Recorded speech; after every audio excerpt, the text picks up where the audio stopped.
arranging all of the menus. Hey guys, let me know if you can hear me alright, and if there's like something that you want me to tweak in the sound settings, I can try, but I am basically doing all of that stuff.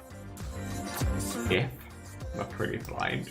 You can see the sound levels, but it's a different thing to see the numbers than to hear them myself. Switch to my playlist. I'm gonna start with this one. I guess like the most work that actually goes into these live streams is just making a playlist that is long enough, because it's a lot of music that you need to put together. And I usually use like one of the 3 sound licensing services. I kind of don't tend to combine all 3 when I'm doing that, just because it's easier. I'm not lazy, it's just a lot of DJing to do. What are you drawing today? Well, that's a great question, and maybe I will be able to answer that at some point. Like, definitely not now though. I have no idea. If you've ever seen these live streams that I do, I rarely know what I'm doing. Whatever happens. So today I will be using this brush set that I just released on Gumroad this week. Yeah, I've been working on it for years, and yes, I'm just really happy that it's like finally done. I think publishing it on Gumroad, it's just like one of those extra steps where I kind of really fine-tuned a lot of the elements that if I was just using it by myself, I don't think I would have gone through that level of like extra effort. But now that I have kind of like published it for everybody else as well, that really pushed me to kind of fix those like small bugs and things that kind of annoyed me. And I think the great thing about all of this is that now when I use it myself, like all of those small things have been fixed for me as well. So it's just a lot more fun for me to use as well right now. It's weird how like I probably wouldn't have made that effort if I had done it for myself. But also one of the reasons was like that really long flight switch when I was coming from Ireland. So after Ireland I had a flight that had like a 5-hour switch between planes in Amsterdam, yes. And there on the airport, like I had nothing else to do than to just like finally fix all the small things. And I think that's when most of that sort of like editing work happened. It was a nice airport though.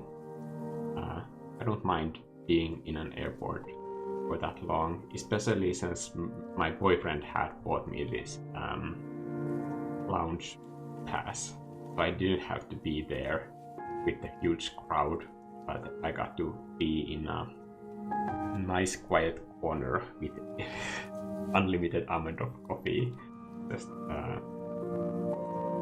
speaking my brush set. That was fun.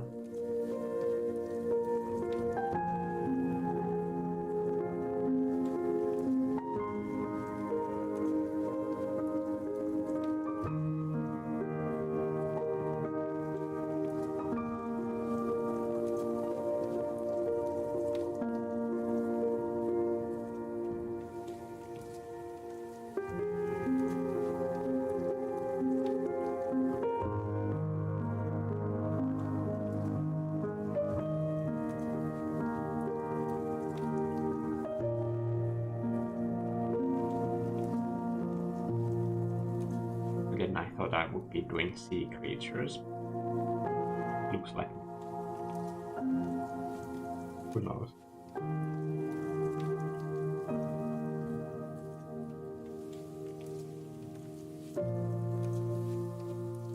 try to not waste too much time on these lines, because in this style, like, there's a lot of just like technical stuff that I want to go over, and if you have any technical questions about those, like, I'm happy to answer them whenever I read the chat. So sorry for the moments when I will be working, because otherwise there will be just nothing happening here, but I will read what is going on and just say hi to everybody, like Nihal, Leo, Jam, Aiken, Jonathan,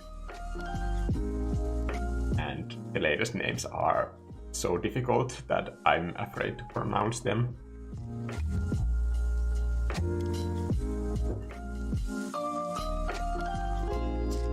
Jonathan is asking, are you still using 3D occasionally to mock something up, or for a starting reference? If not, I would really like to see you explore that more. Yes. I think there are also plenty of live streams on my membership where I'm actually live streaming the 3D stuff, and we'll probably be doing more of that as well. But I haven't done those live streams on these like public live streams because I just thought that people wouldn't be that interested in that stuff. But it's kind of fun, honestly. It's like problem solving with a very limited set of tools, and I'm saying that as a good thing. I think the limited set of tools makes those tools really easy to learn. But if you start from somewhere like Blender, then you have a much steeper learning curve in the beginning.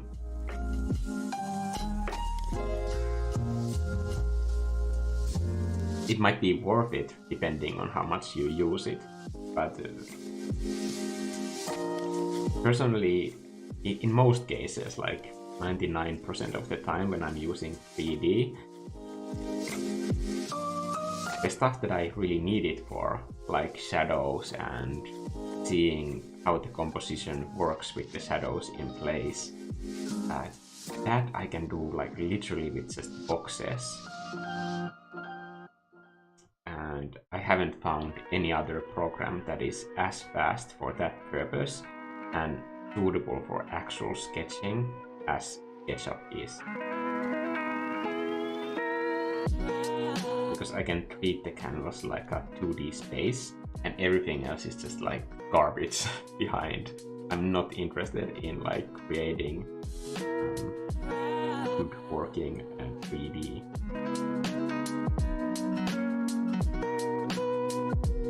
Because the end result is an illustration, or I have used 3D even for traditional media. It's just about what you want with it.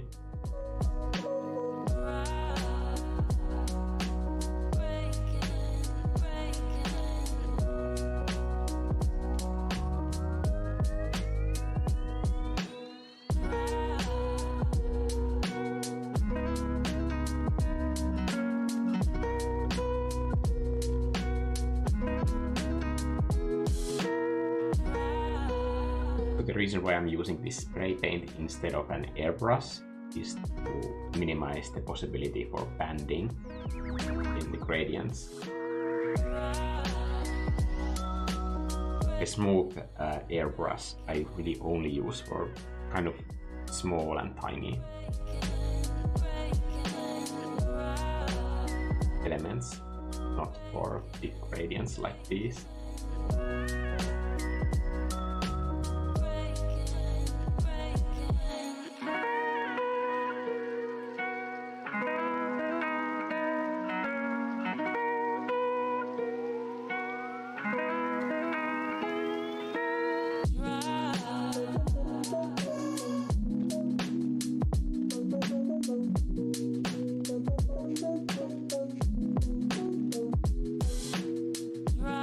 Abilio Costa.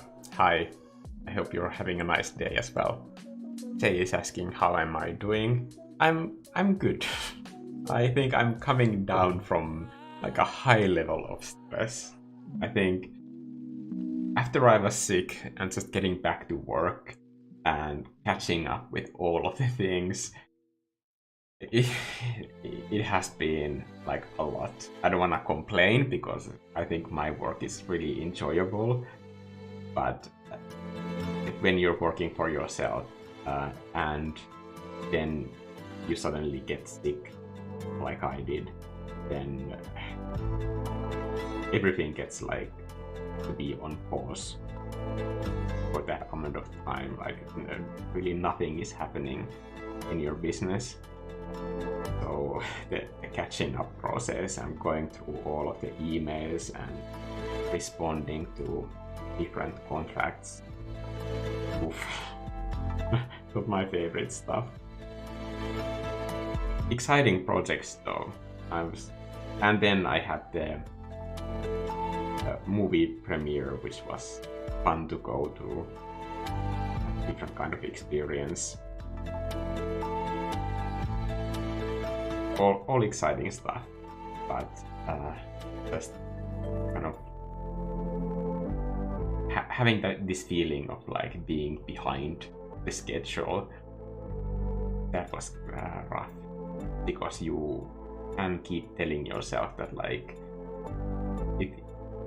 it's inevitable that things are going to be moving slower when you're sick or not able to do work. But even if you keep telling this to yourself on like a reasonable, sensible level, then there's this like feeling of everything falling apart. When you're the business owner, then you are responsible for everything, and it's kind of sometimes a lot to deal with. I don't know if there's a better way to explain that.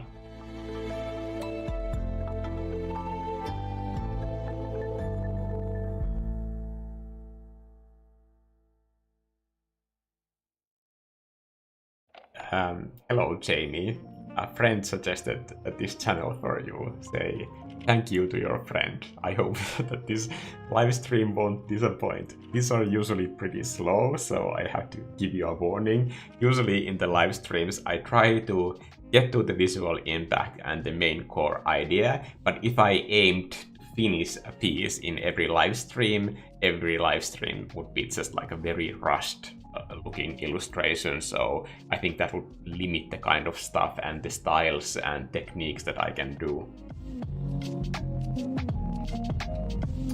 Lucas is asking what are the dimensions of the canvas. Let's look at the canvas information here. I can say that the dimensions are 3,300 pixels by 4,000. Oh, this is a very small canvas. Maybe I can like get it up at this point when I haven't done much yet. First of all, let's put this into 300 because that's the thing that makes sense. Yeah. I don't recommend working under 300 dpi ever.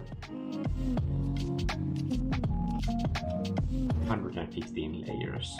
I think that's a lot, but considering that I just did a live stream on the membership area in the monthly coffee session, and I had 50 layers there, and I was kind of running out of layers, so I don't want to give myself like that kind of stress for this. There's going to be a second part of that live stream, like a second monthly coffee session, like an extra coffee or something, I don't know, where I focus on the vertical composition. But before I do that live stream, I'm going to need to like figure out that file so that I have more layers to work with, so that people don't have to look at the stream where I'm just doing like layer management, because that can be really tedious. It's important work, but I can understand that that would be really boring for somebody to watch.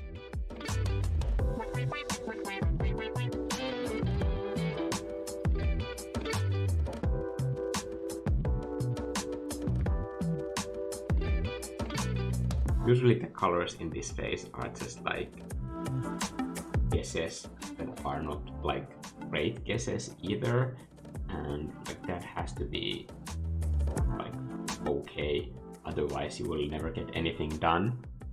Just being okay with things being kind of temporary.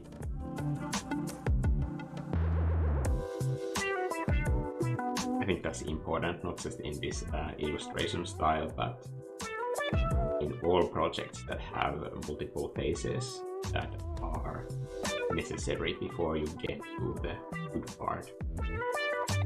Like for example, if you're doing a SketchUp model, you have to be like really clear on what your goals in that 3D program are, because it's really easy to spend the entire day doing a 3D model and then only needing few percent of that entire work in your finished piece, and I think that would be just kind of like a wasted, or just like very bad time management.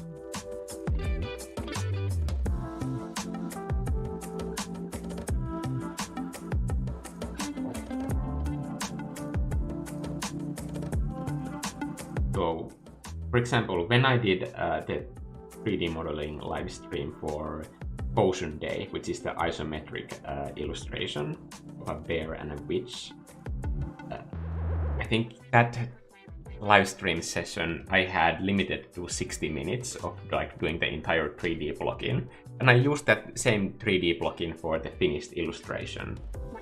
And I think 60 minutes is like right there around that time frame where it's enough for me to do all of the 3D stuff that I need to do, but at the same time it's limited enough so that I can't get like too fussy with it.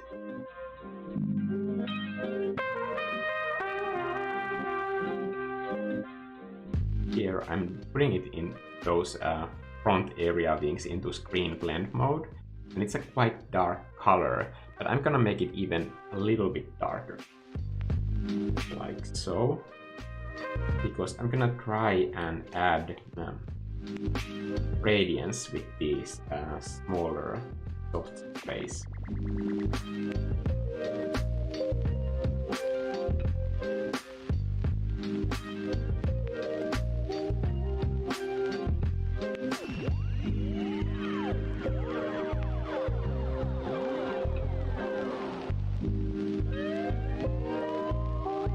When I'm doing this brushstroke, I think it's really important that you cover the entire area and not just like scrub the surface.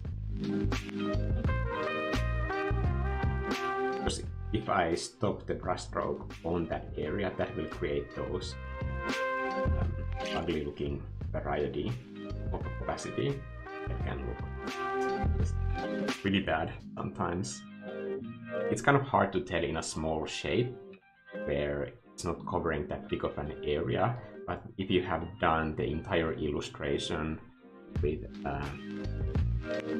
soft airbrush looking brush strokes that are scrubbing back and forth, then the finished illustration will just have this sort of like 90s heavy metal amateur look to it. That is not going to be fun for most people to look at.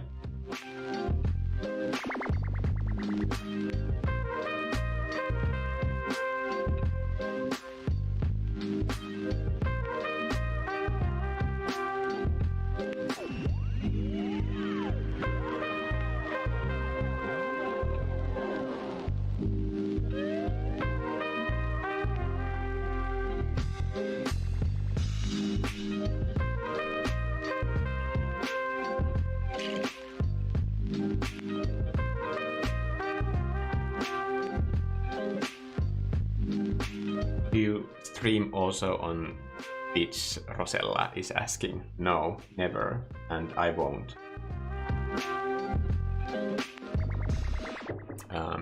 Corey is asking, are there any tips you can give to people who are not very creative when it comes to coming up with creative ideas?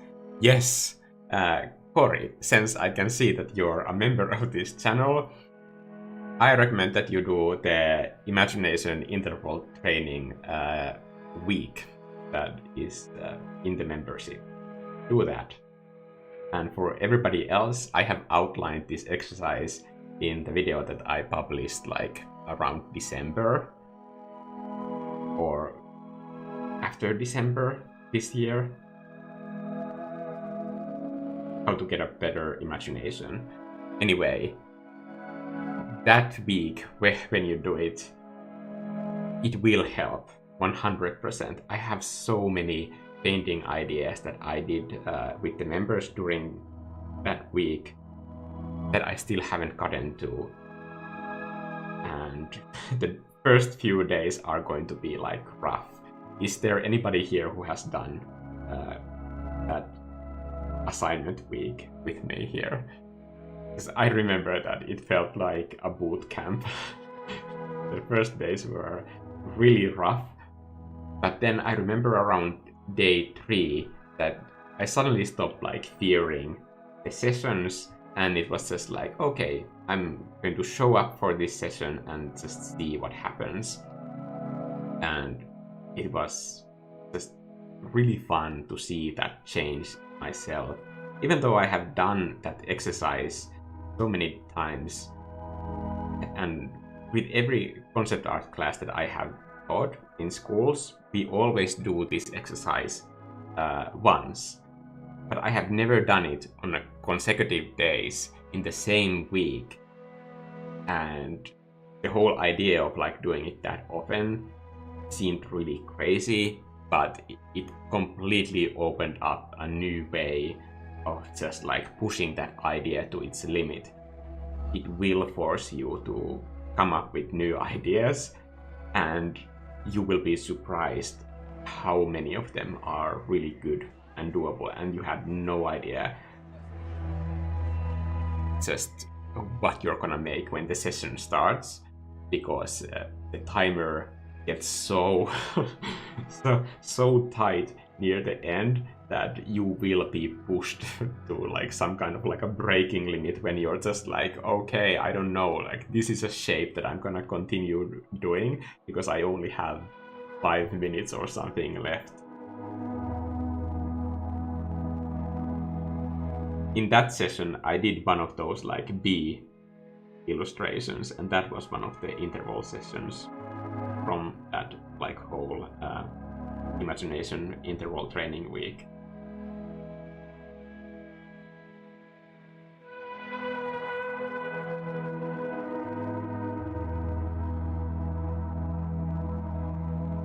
Oh, hi Esme. Esme is saying, I'm visiting my family in Turkey right now. I showed my 3-year-old niece your July monster. She called it a border lion. Yeah, I can see how that fits. And she absolutely loves it. I'm so happy to hear that.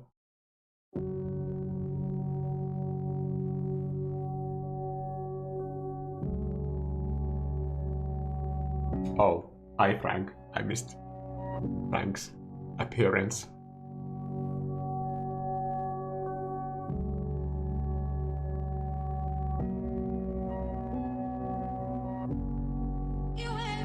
Love from India.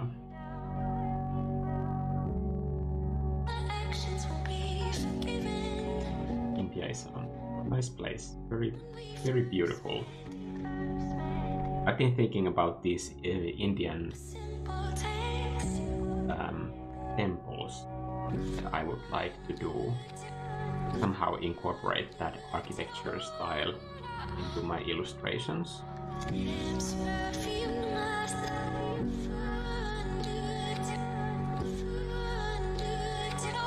I'm not exactly sure what that would be, but it's just an idea that is kind of stuck in my head, and I guess that means that I really need to get to it quickly before it goes away and finds somebody else that is less busy and willing to do the work.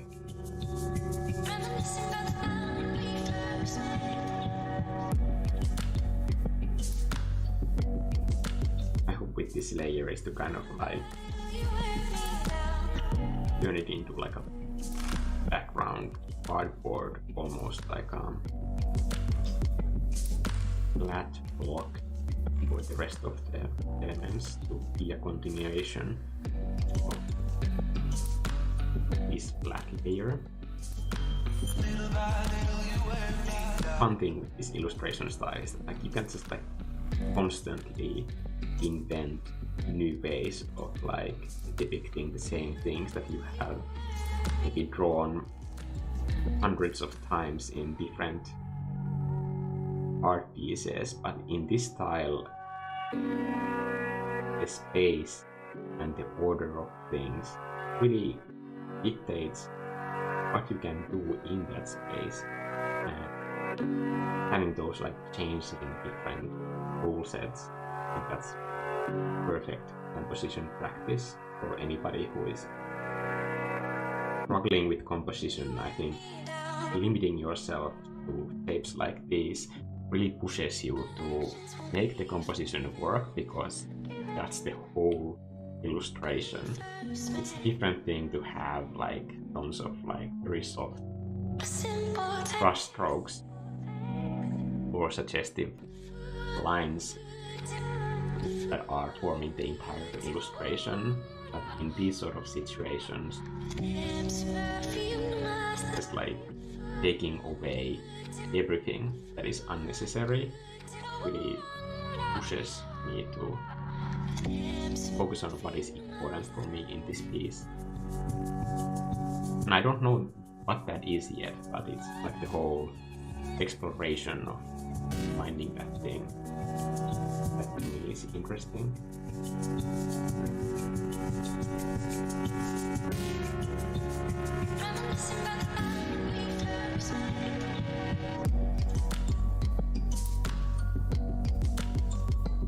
So today was like my accounting day, when I do all of the kind of like logistics of running a YouTube channel and the money stuff, and I really hate that. So boring. I don't know if anybody saw that comment that I wrote to my last video, but like whenever I'm doing like product releases, such as this brush set, at some point all the work is like really getting to me, because there are so many things that you need to double check, and because I'm doing all of the work, even like doing all of the marketing materials and stuff for a brush set release, it's just days and days of checking them and double checking them. Like for example, grammar, like if I make spelling mistakes, that's all on me. There's like no safety net of somebody else making sure that all of that stuff is working. And especially like when setting up like the products and working with the Gumroad system, because anybody who releases digital products, you probably don't spend that much time fiddling around with those controls. So every time you like do that like function, you have to be really careful of not making any serious mistakes. So when I'm in that process of like doing all of that, the one thing that I have used for my motivation, and this is what the comment was about, that when I have those moments that like I just feel like maybe it's better not to do any digital products and just focus on the membership and I don't know, not do any work, then I always motivate myself by thinking that I'm going to buy Vivi some kind of a new dog toy when I do a new release. And I usually try to find these toys in pet shops, and then I think about those toys that I can get to Vivi after all of this work is done. I know that this sounds really dumb, but it works, because then I can somehow make it not about myself anymore. Then I can make it about Vivi and if she will get a new toy or not, and I don't want to be the reason why she doesn't get fancy dog toys to play with.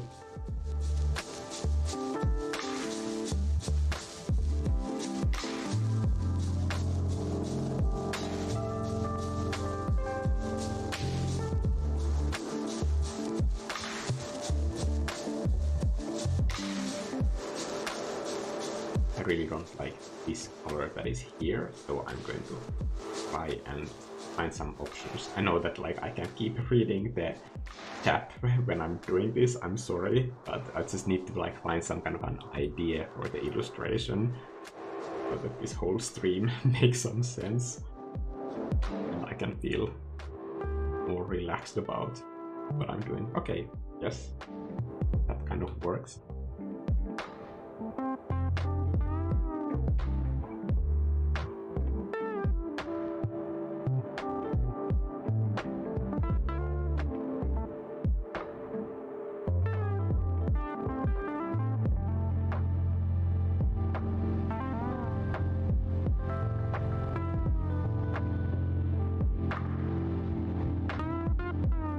Just making sure that I'm not missing any.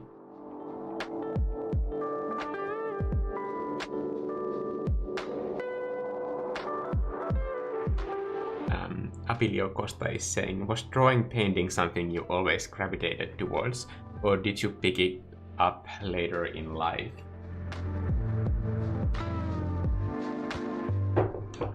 I think before I got to be like passionate about art, I had to put in a lot of work. Like most things that anybody is passionate about, you're not just like passionate about something without any reason to be that way. You already have put in a lot of work, and then the passion comes after a lot of just failing and finding the wrong things and like doing the wrong drawings and not being able to do what you can do. There's a lot of that before you get to the passion, because during all that time you are figuring out the things that you actually like, and it might be really difficult when it comes to art to even notice those things that you like, because I don't think that is being taught enough in art education.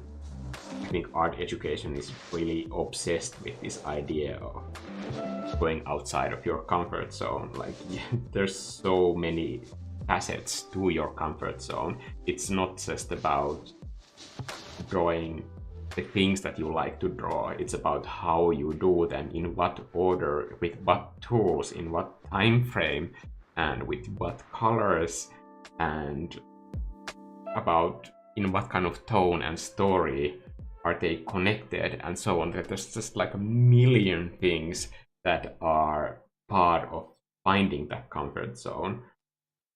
And I think if art education was more focused on teaching those things while teaching the important parts like composition and all the things that go with it, then I don't know, I think we would have just a lot more people being happy about making art and less people just feeling bad about themselves because they feel like they're not good enough or not skilled enough to do the work.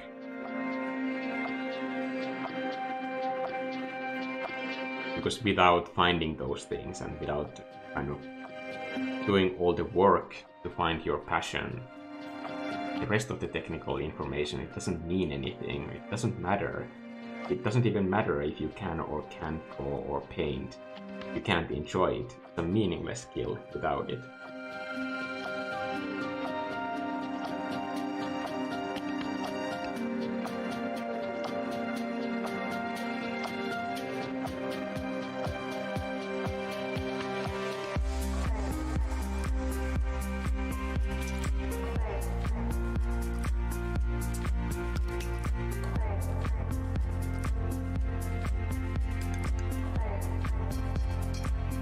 I'm gonna do this in overlay blend mode. Here I'm gonna find a really desaturated color because it's going to punch up the saturation towards that direction. It's close to gray, but darker than 50% gray, and that means that it is going to darken all the colors underneath. I'm probably going to do a combination of this layer with normal blend mode, and the combination of those is going to like result in a deeper color. because it's going to have that like additional punch saturation. Really bad brushstroke.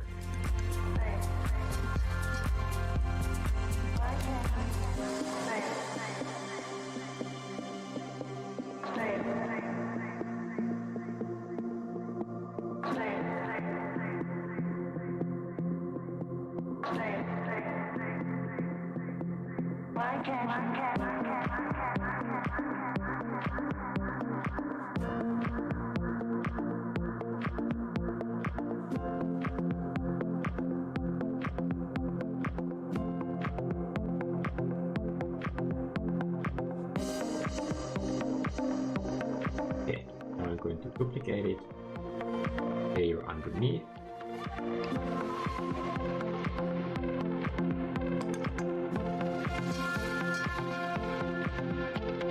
I think that color is pretty nice already, but I'm just gonna darken it a little bit.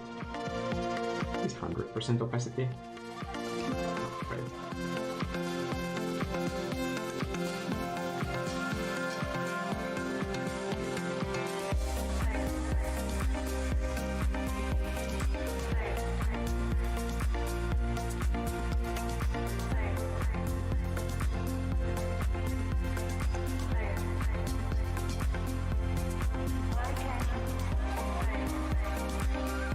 I also think this whole idea of like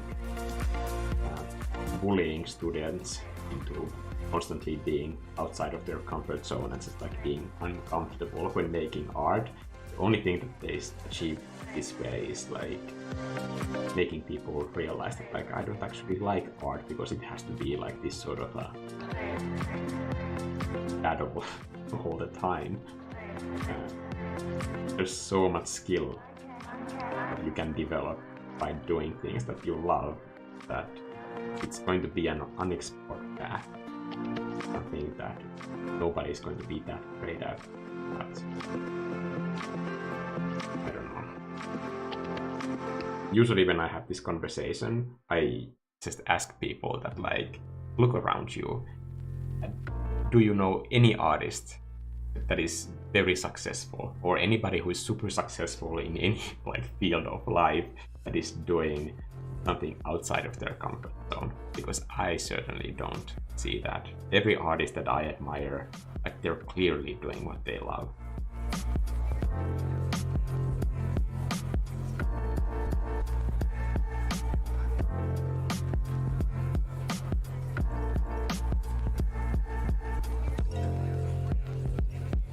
As weird as it might sound, I think people just need a permission to enjoy art. I think the culture and society, like we're taught this like romantic model of a suffering artist that is like constantly rolling around in self-hatred, and we romanticize this idea to a degree that I don't think is healthy. Absinthe just joined the Angry Mob. Welcome to the club.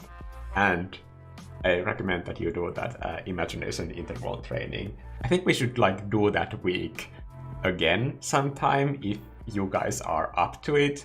I don't know if anybody is like okay with that who already has done it, but I would love to do it again. Sorry about my insane amount of coffee. I just want to like reiterate that this is not my only cup of coffee. It is the second cup of coffee that I have for this live stream.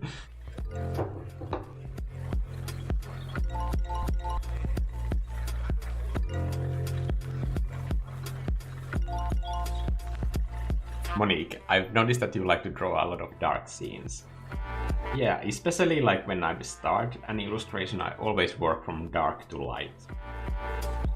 In digital format, I think that is way easier for me to work that way.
These are the elements that I usually end up editing until the very last moment in the illustration.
Amy is asking, what would you say is your favorite brush right now?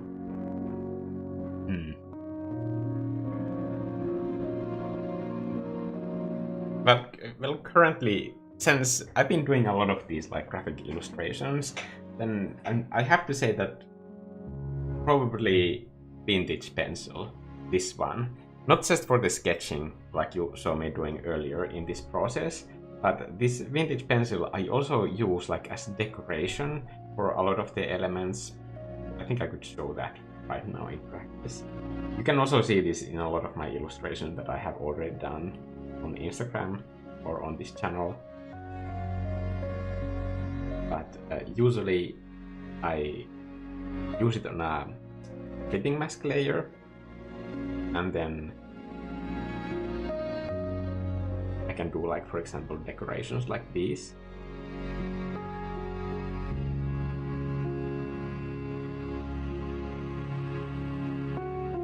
And flat elements, and this has a very low amount of smoothing, so I have very shaky hands, and this is one area where I don't mind it having these shaky lines. I think it adds this sort of like a more warm handmade look to the lines, because all of these clean shapes, they can look kind of like cold on their own if they aren't contrasted with something that, I don't know, just gives it a more personal touch. Like, you wouldn't be able to do lines like exactly like these in a vector illustration program. I think that makes it something that appeals to me personally.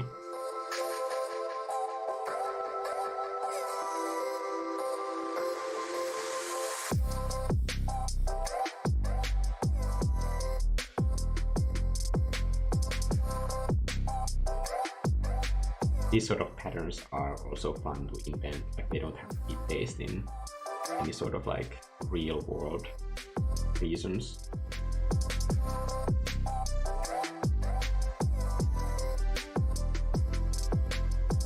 And then when I'm done with them, I can alpha lock that layer and then use, for example, an airbrush on these lines,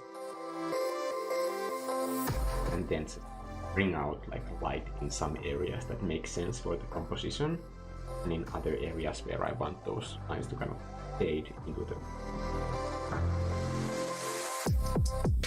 graphic shapes that they are on. We can do that as well, and that just like gives a bit more movement for the eye on that surface, so the color even on the decorations isn't flat.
Hello from Canada. Hello, Brad in Canada.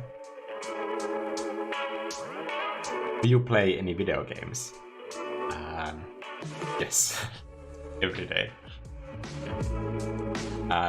Maiken Christensen is asking, you can one day make a live stream where you paint all these toys we got during your product releases. Yes, it's not that many toys, but all of the toys aren't alive anymore. Like, for example, the piggy that I really loved getting her. That piggy is like completely dead by now, but I can maybe I can draw the memory of the piggy. Yeah.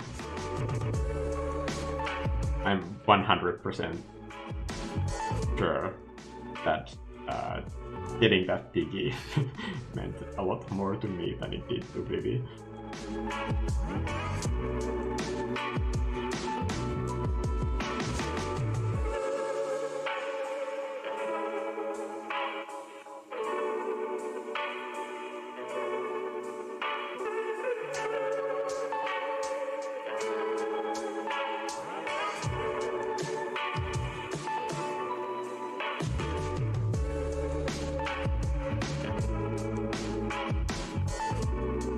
I think that's a good idea.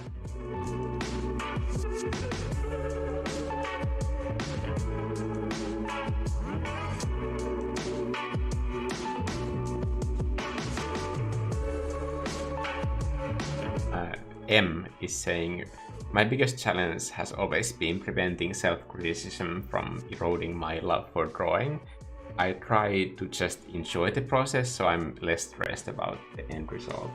Yeah, I think that is a constant battle that I'm afraid to say that like you might be having that battle for the rest of your life, and it isn't necessarily a bad thing, because there's also something about making art that kind of is part of like finding yourself, and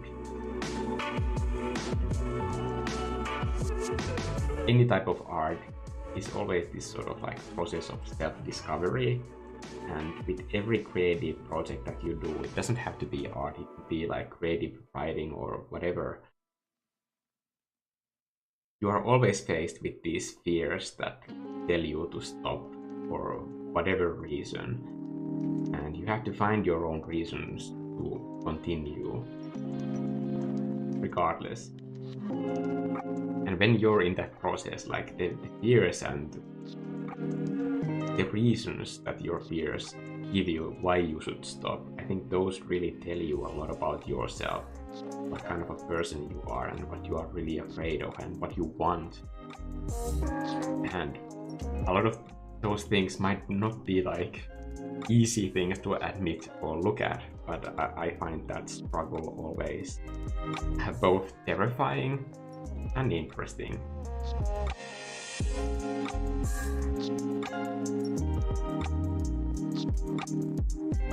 I also recommend that like whenever you overcome those challenges, that you acknowledge the fact that you're doing something that is brave, really brave. It's like facing a school bully and telling that you are going to do what you're doing despite all of these objections.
This is adding like a middle band for the light as it's transitioning to shadow.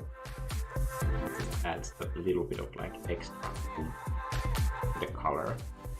Say that, hey, look at me, I'm a three-dimensional shape, not just object with the shadow side, but also a local color that is going to be shining the brightest. That small band between light and shadow.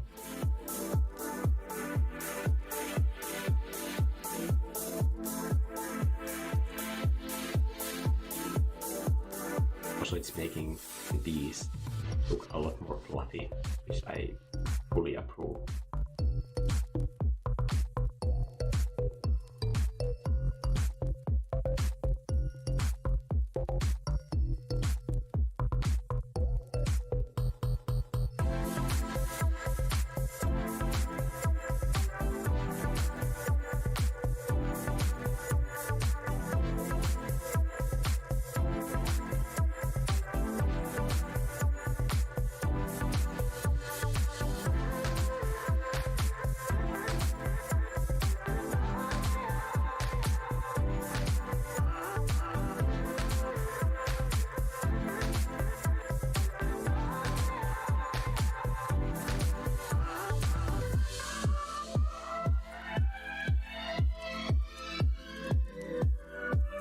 Maybe there should be like clouds between. Would be cool.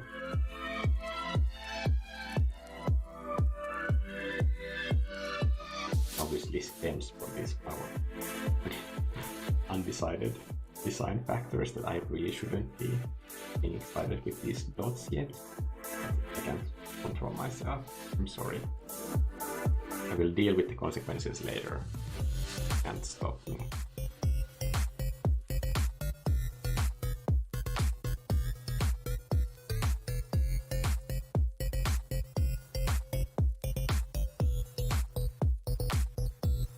really haven't decided that these are stars or like flower petals. But then again, do I have to decide something like that? I just not.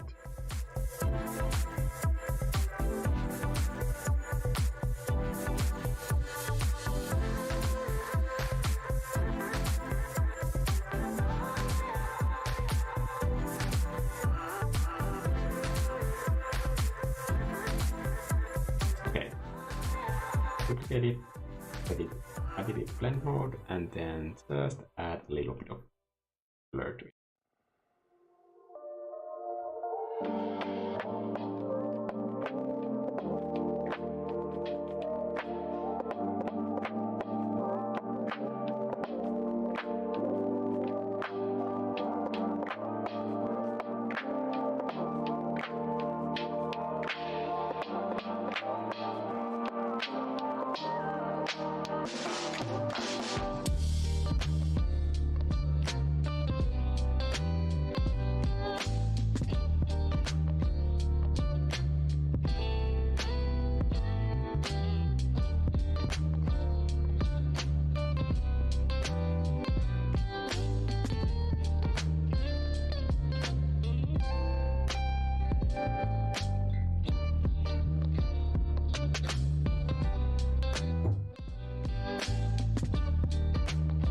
Hi, do you have a regular stream schedule? Absolutely not. I don't have a stream schedule, honestly, just because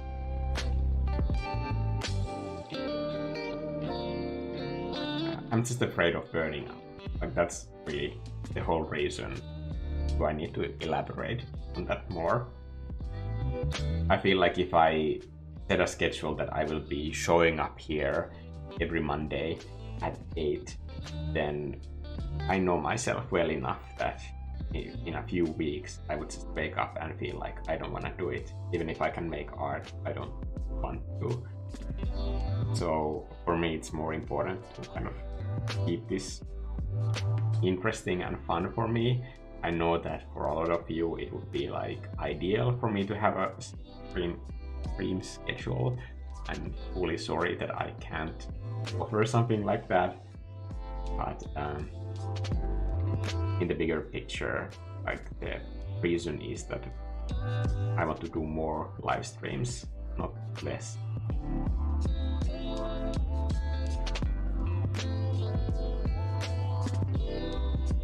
And so often, because I am working by myself, like doing everything, there are just like times when I just have, for example, like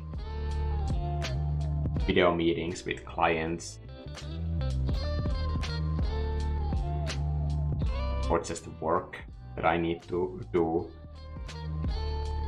that is time sensitive. So then I would have to be constantly canceling live streams and then feeling bad about that when something comes up right before a live stream. If I have a schedule,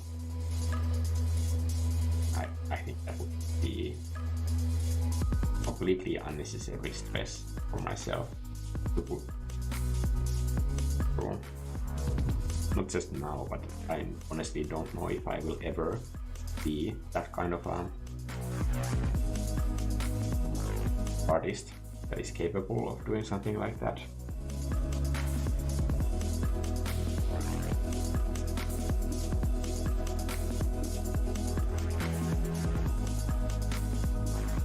Also, I try to approach these live streams kind of like as fun and not really a serious part of running this channel, because live streams aren't really pushed in any way in YouTube algorithm. These don't really get that many views, and I usually don't get any new subscribers when I do a live stream. So it's literally just for me and to be able to talk with you guys and make art without spending that much time in editing. I do like editing videos. I don't want to complain about that. But making these live streams, it's honestly just a way for me to make art more without the burden of like all of that social media stuff that is surrounding it, which is sometimes fun, but sometimes a bit not my core interest.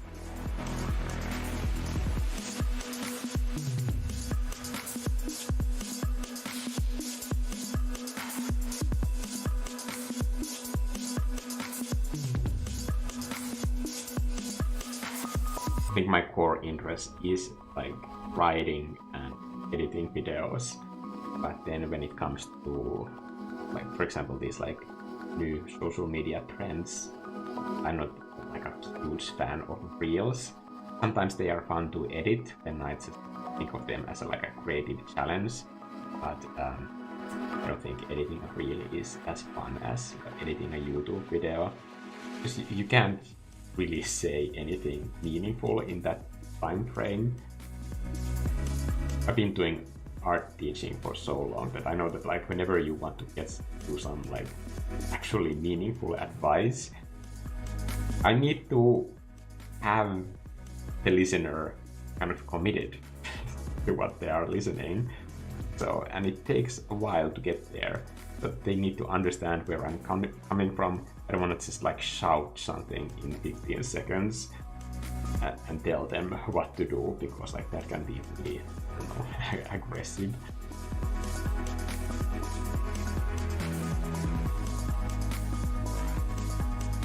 I know that this color is wrong, but I think I have an idea for what the color could be, so I'm going to do these brush strokes and adjust the hue later.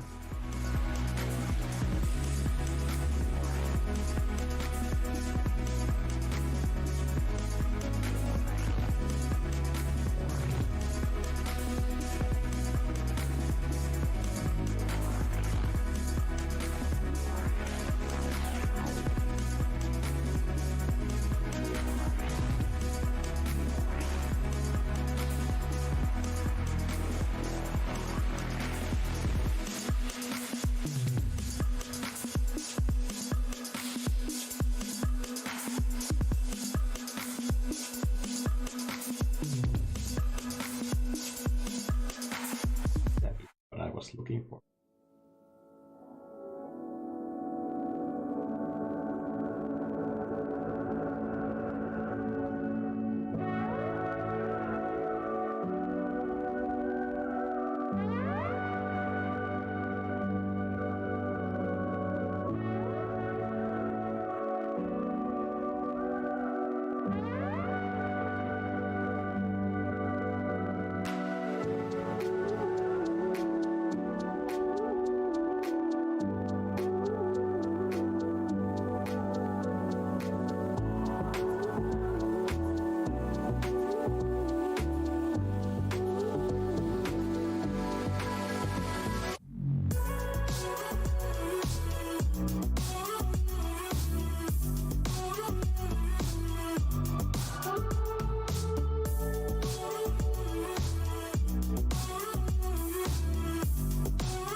You don't need my permission to make art, but it seems like a lot of people are using me as an artistic license to have a permission to make art.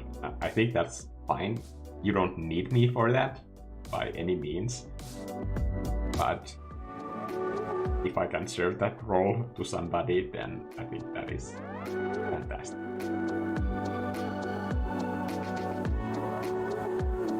I'm glad somebody or something doing that job.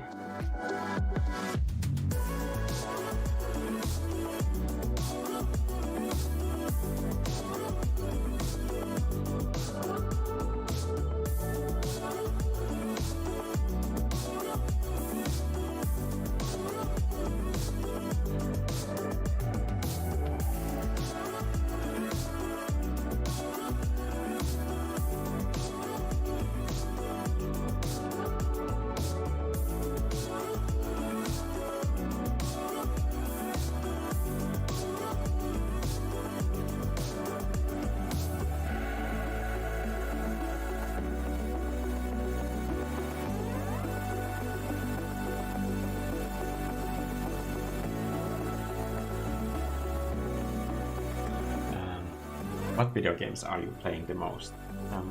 Currently, I have gotten back into Monster Hunter. I think I have let go of this idea. I used to think that I am this sort of like an adventurous person who tries new weapons with every Monster Hunter. I have used Charge Blade, Witch Axe, and Insect Glaive, and I thought that I am this multifaceted person who likes to start every Monster Hunter with a different weapon. But Insect Glaive really just crushed me. I just didn't find Monster Hunter Rise that much fun. Then I thought that, like, damn it.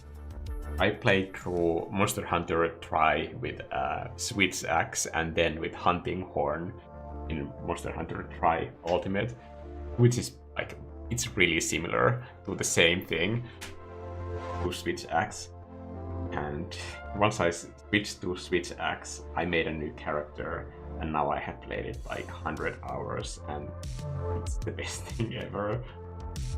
I'm just boring with weapons, I guess.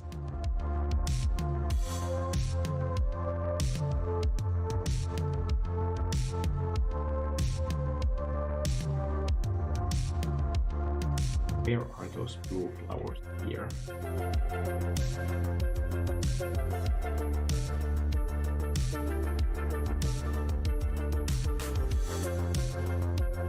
Oh, on grass. Swoosh.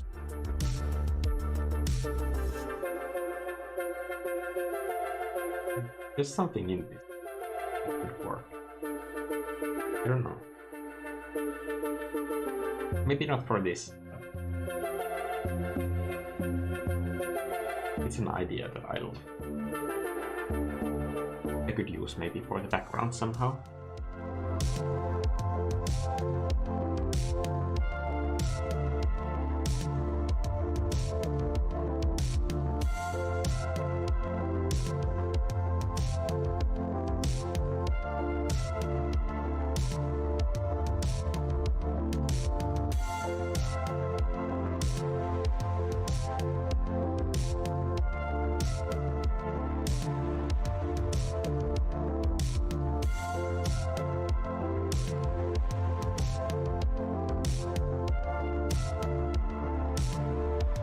What would you say your favorite Ghibli movie is?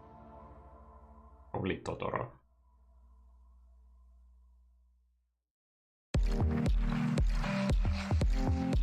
Not my favorite anime though. Favorite anime is still Ghost in the Shell. One of my favorite movies.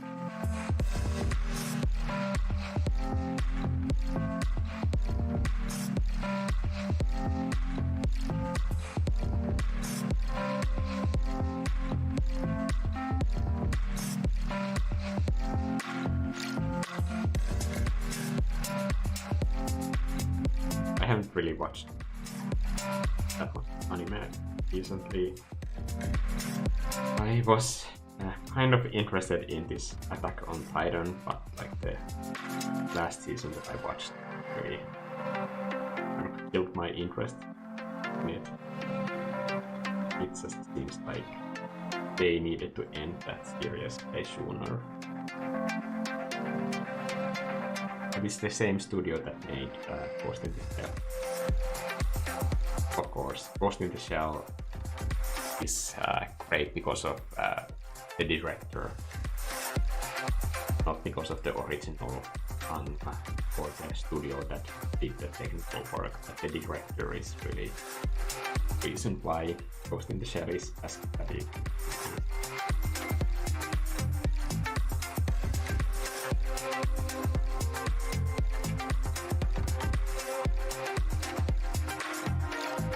I have an idea that I can try for these.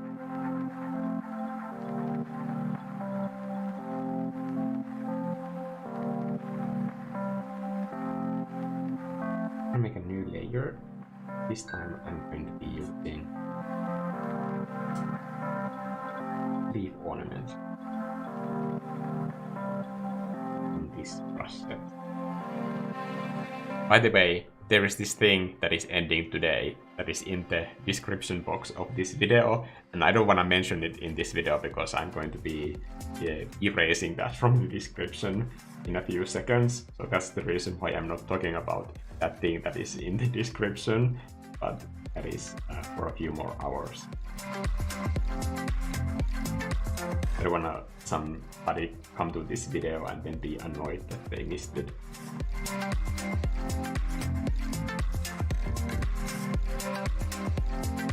So this brush just creates outlines for each brush stroke.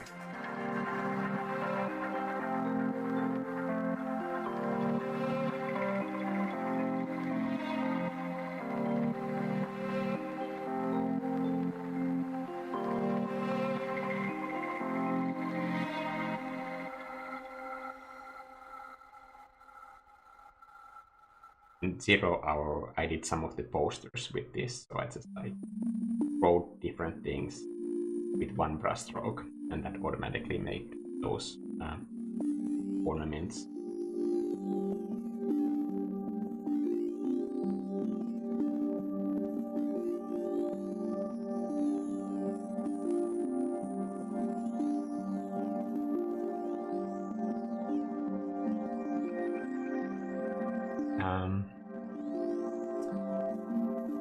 Sydney is asking, Sunday, can you do a video on what the different layer types do? I play with them on occasion, but I feel like I'm missing out on better ways to do things because I don't know how they work. I think that's a good idea, but I will not be doing all of the layers because I don't think you need all of the layer blend modes when you're working. If you're focusing on learning things that actually are useful for workflows, then I recommend learning how screen, additive, overlay, blend modes work. That's not too much stuff to learn. And then lighten and darken. And no, I don't think mentioning multiply is important here, because I think using multiply can go wrong in a painting so easily that it wouldn't be a thing that I would include in a list that is useful to learn if you need to have like a priority of useful things.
Marteha is saying, please continue doing lives. It's very enjoyable because we can see your thought process live. Watching right now made me realize that I rush too much when I create. Yeah, I think it's better not to have like those expectations about finishing the piece when you start working. Honestly, there are only few situations where you need to finish an illustration in one go. People just riot here, so that's why Vivi is gonna go completely ballistic behind the door. So let me know if that noise is bothering you. I can mute the microphone for a while she calms down a little bit.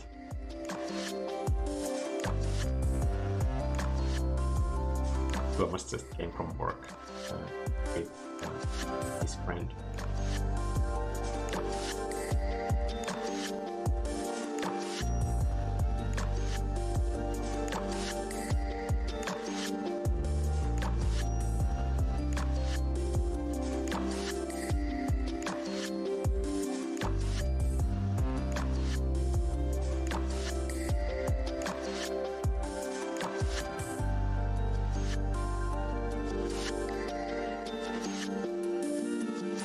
I could try using this shoestring brush for these flowers, make different kinds of stems, and then maybe fill these, turn these lines into outlines.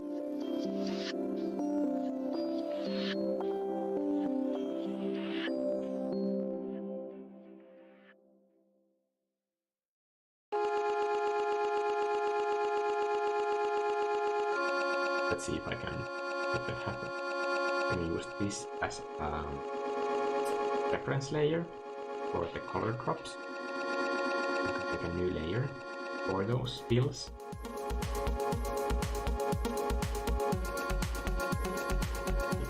Color that is slightly lighter, so at least that.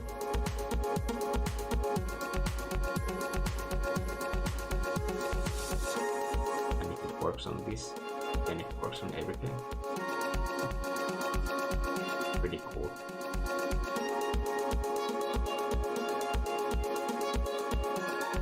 Shoestring is one of those processes when I, for example, do like complex environments and I have thick boards or tubes of any kind, or planks, pencils. I might still leave some of those sections for to cheat with the shoestring brush, because it makes those things so much faster, and I am in no way committed to like craftsmanship values when I'm working. For me, the picture is the only thing that matters. Even when I'm like doing something like watercolors or an oil painting, even still, like the fact that it's traditional media, it holds no additional value for me.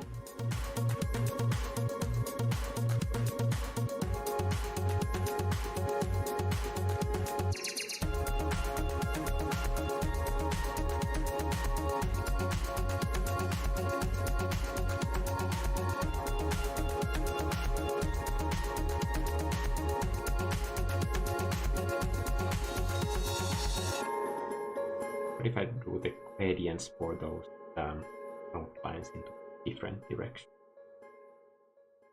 we'll lock this layer, then use this color to do close to the opposite direction, maybe in smaller scale. I think the fun thing with this sort of graphic style is that you can just like play with colors and shapes. It's like candy for the brain, in my opinion. Especially when you just like find something that feels like it shouldn't work, but it does. Those are the most satisfying solutions.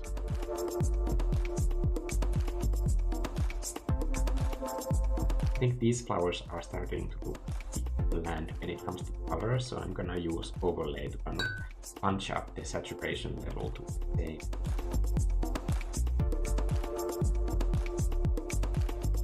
same level like other flowers as well.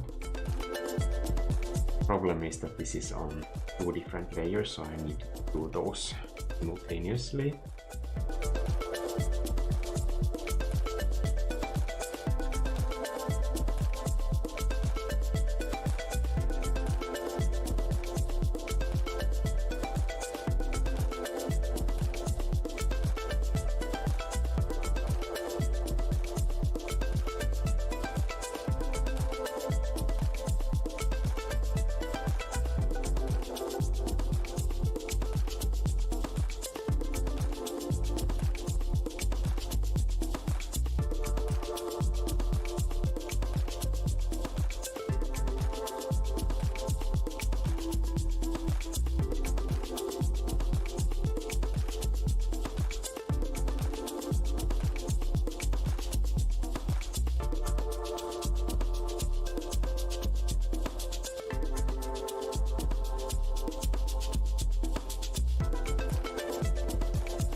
Outside is completely gray, the inside is super saturated. That would be different to what I have otherwise going on here. I think I'm gonna do that.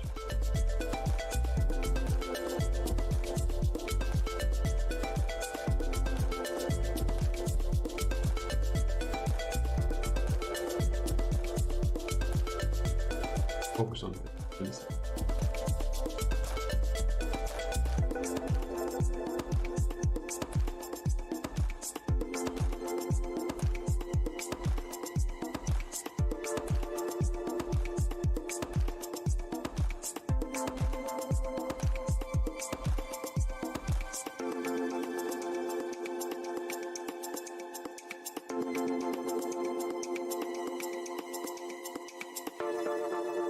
So the reason why I'm using these clipping masks when I'm merging down is because these are in overlay blend mode. It's really important when you're using different blend modes to use clipping masks when merging, especially when you do color edits in hue and saturation or gamma adjustments in curves, because those subpixels that are not full pixels that have 100% opacity, they will be interpreted as partly being a normal merge between the layer above, and partly that transparent part is going to be like you just turned that adjustment layer into normal blend mode, and that often creates sort of like really ugly looking edges.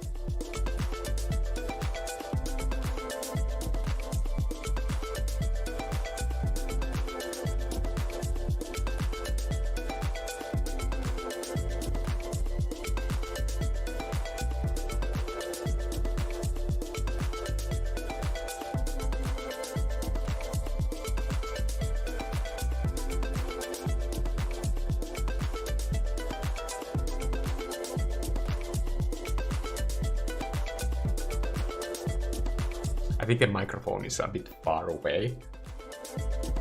I don't know what I can do to help that. The audio is already at 0.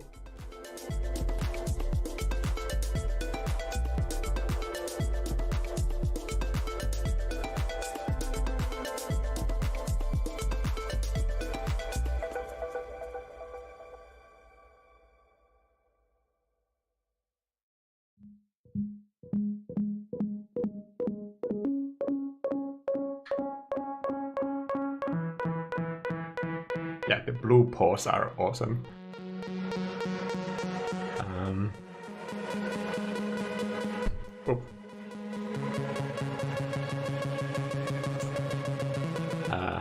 Gegen Alles is saying hi from Germany. Hello, Germany.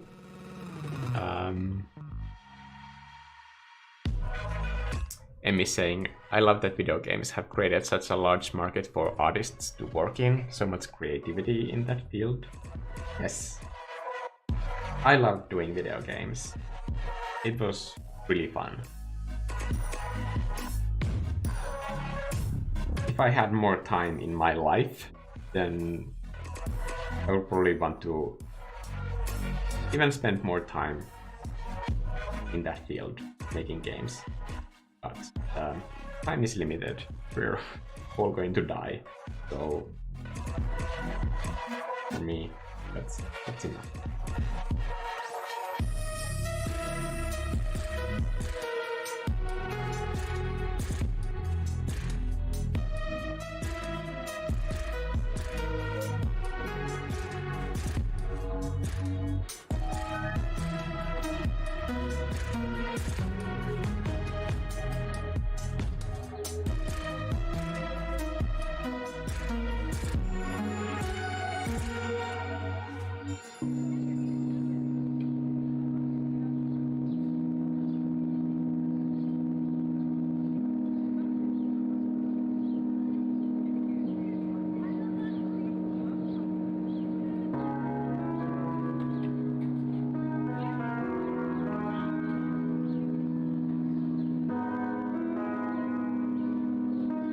These could be maybe like 100% of the lines, hence.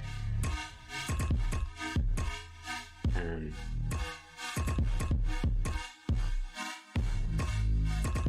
turn those off so that they don't confuse me.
Elina is saying, "Hey Mikko, super happy to catch you live again. Do you have a Discord server by any chance?" No, I don't. I don't know how I would have time for that. I think if I had a Discord server, then people would be just upset if I wasn't active there all the time, and then I can see how that would not work. But one thing that I've been wondering for the membership is that it would be cool to do some of these like art challenges or live lesson weeks that we have been doing, where we have these different art assignments that I am doing, but everybody else is doing them at the same time. That we would have some kind of like a folder or way for you to kind of send the assignments so that we could see. And this wouldn't be like necessary to do, but maybe we could have like some live streams where we watch through some of that artwork for those of you who want feedback.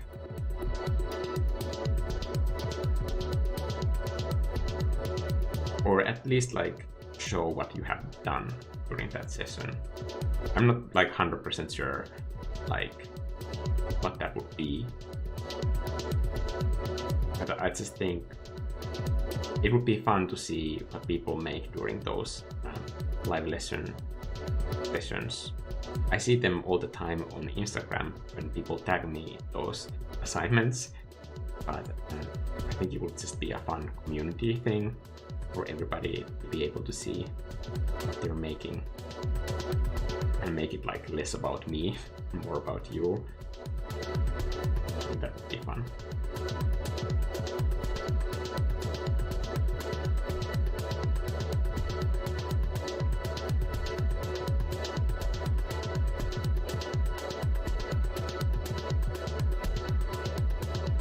And what I have learned from teaching art for many years now, that if you're giving feedback to other people, like when you have like a group of people who have submitted their work for the same assignment, like it just speeds up learning so much when you can see how other people approach the same challenges and see just like how many different ways there are to do things. And when it comes to like constructive feedback, when you're learning art and doing art assignments on your own, you basically have only your own art as markers for progress, and those are the only opportunities where you get to make mistakes that then you can later learn from. But when you have a whole group of people making mistakes for you, like I'm saying this as a good thing, then that gives you just like dozens of new opportunities to learn that would otherwise take like 10 times more time, literally. So I think it would be like fun to do something like that on the channel. It's just like, where would people post this artwork and where they would be hosted. I think those problems are solvable, like literally. Wouldn't I be able to just make a Google folder or something? I'm assuming that people would want to do it, but that is of course like just a question mark at this point as well. But I think it's worth trying.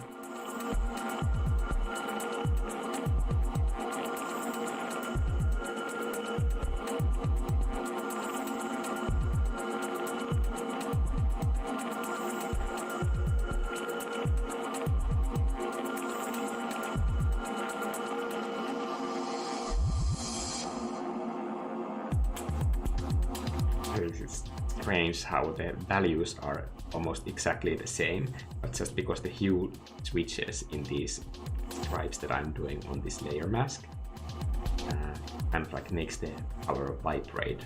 It has that simultaneous color contrast that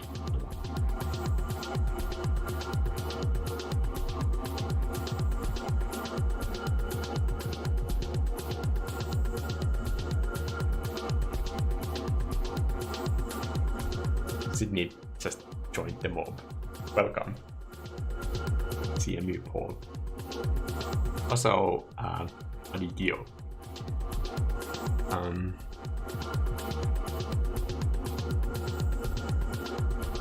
Sorry, I'm gonna turn the illustration around while I read some of the comments.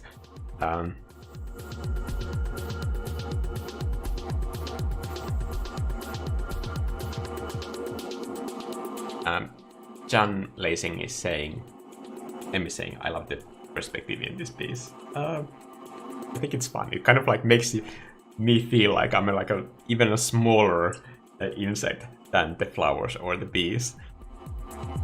I don't know if that was intentional, but that is the effect. So I think that's a good, interesting point to notice. I think the camera angle kind of like puts the viewer into a role, and I think that's a really important part of storytelling.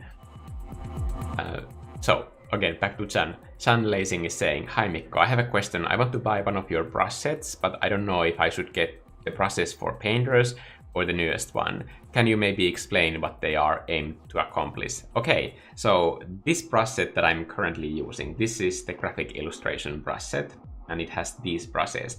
These brushes are meant for illustrations like these, that have like clean lines, and the spray paints and the pencils are these sort of rough textures. It also has a set of different textures that you can use for paper and wood.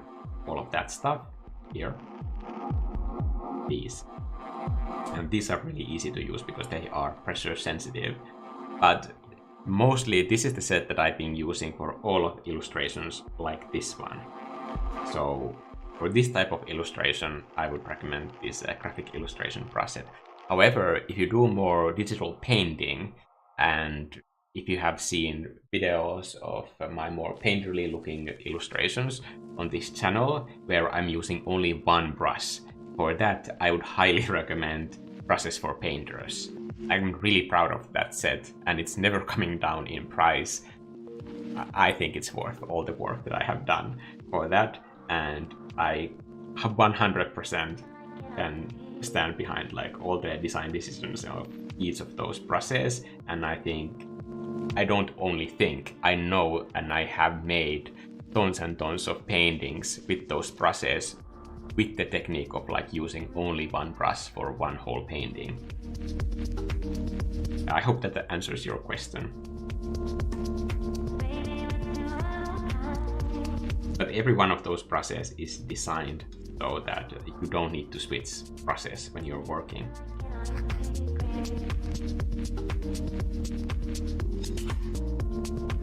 Of course, everybody is free to use them like they want to use them, but just saying that it's not necessary. And for somebody who is wasting a lot of time like hoarding different brushes, then for those people I recommend Brushes for Painters.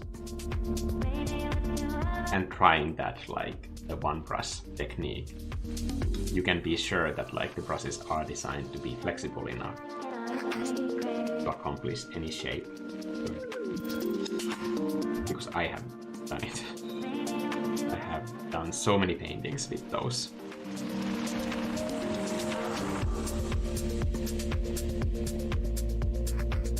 Okay.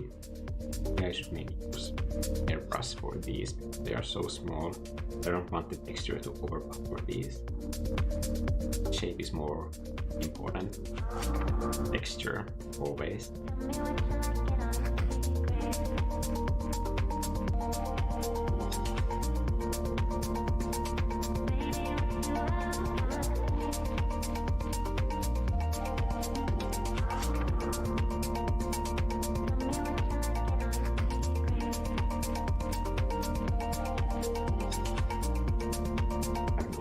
Where those stems are, these.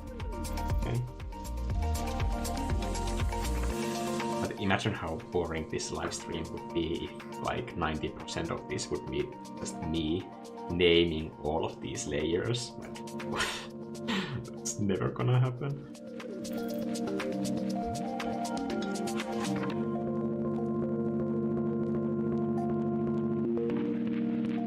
When I'm making these shapes, I'm like making sure that this shape is being overlapped completely. When I made it the first time, it wasn't overlapping, so that wasn't working.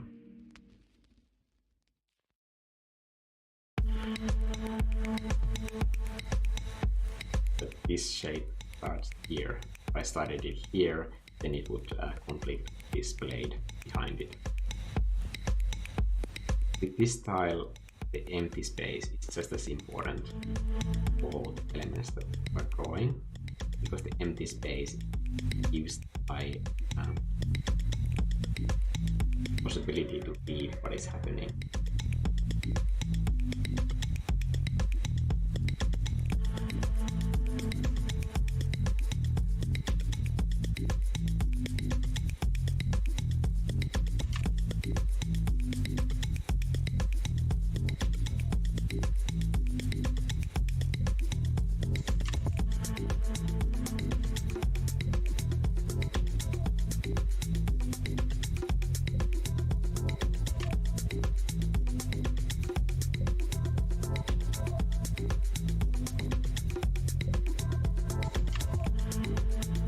I usually only do like this sort of sales for a launch of a product, because I've tried to have this like principle that I don't want to like undervalue the work that I do. There's just something that feels wrong to me. Like I know how much work like those projects are. I think it would be easy to go into this spiral of like doing different sales all the time. But I think I've also been like telling myself that that work is not valuable. I don't do that. But at the same time, for example, when it comes to like my video materials, different video lessons that I've done, for example, on this channel, I think it's optional for people to see if they're valuable enough for them or not. I need to decide that for them.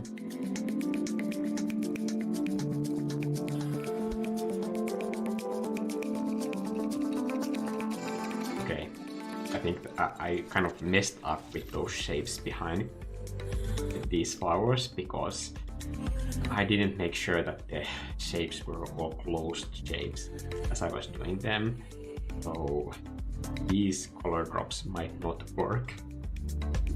First of all, I need to set this as a reference layer, and then try to do these color drops.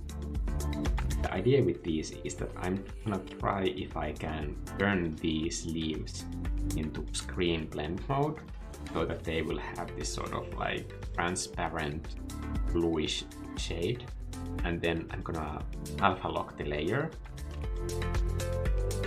and then add a little bit of either gradient or pencil details on them. So now I'm gonna switch this in screen blend mode, alpha lock it, and then take out that pencil. The difference between these two different pencils are that vintage pencil does a bit like thicker lines, and piano notes is possible to do kind of like thinner blender lines. So it's a small difference.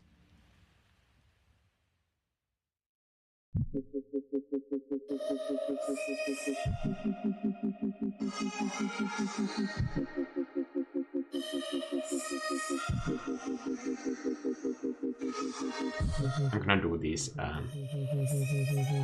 smallest leaves first, because that will tell me that if I have enough space here for these to make sense. If the detail reads here, then these are not going to be a problem. Bigger leaves. Always easier to do these sort of details in bigger shapes. Then if I run out of space in the smallest ones, then I'm creating myself like these sort of like cohesion problems for no reason.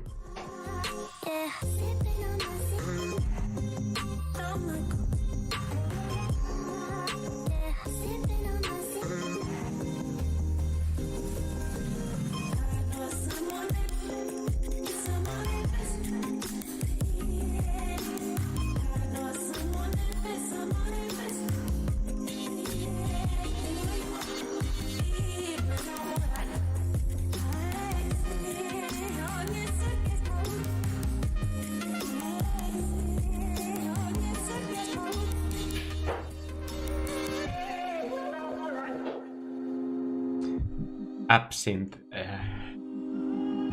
That is saying, I have found compared to Photoshop and Wacom, the portability of the iPad is the thing that actually inspires me to paint. You can take it anywhere and there is no setup time.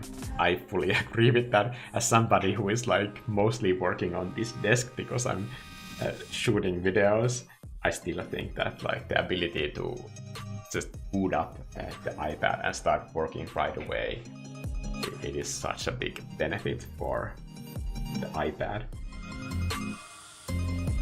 Photoshop, I use that like mostly for design purposes or as a really expensive pixel art tool, but that's about it. Like that's what I use Photoshop for. And I used to use Photoshop professionally for 10 years, over 10 years, so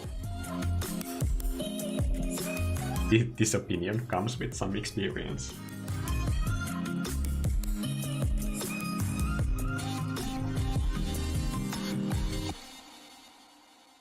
I haven't done any like color adjustment layers yet, and I think the colors are kind of like almost developing this mood on their own already. I'm pretty happy with that aspect.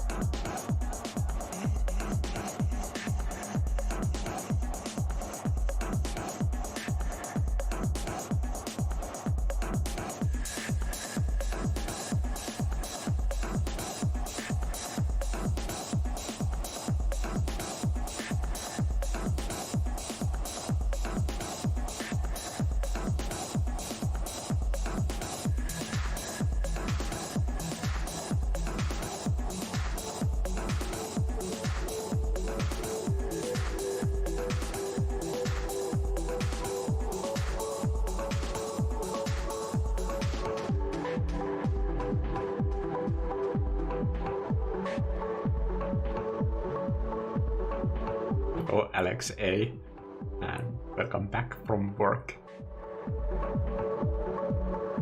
If you haven't seen Death Note yet, it's worth a watch. It's really well written and interesting anime. One anime that I'm interested in seeing is From the Abyss.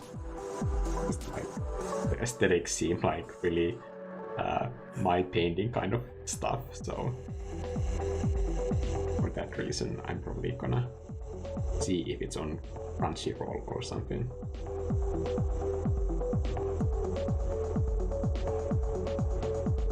I'm not currently subscribed to any like streaming services. I don't have that much time honestly to watch TV. Like my non-exercise hobby is playing video games, and that's about it. TV just takes way too long for me.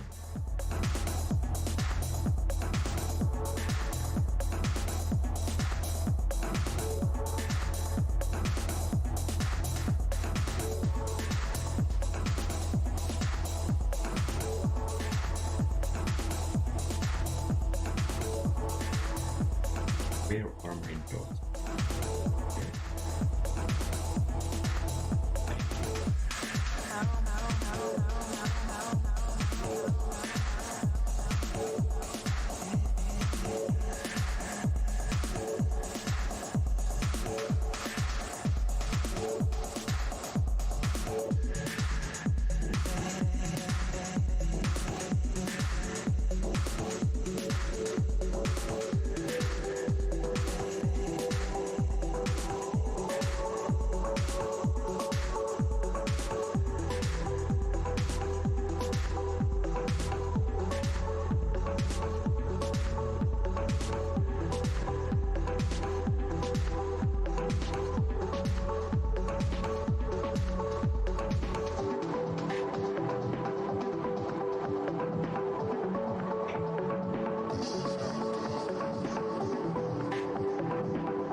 So why is your YouTube name called Angry Mikko?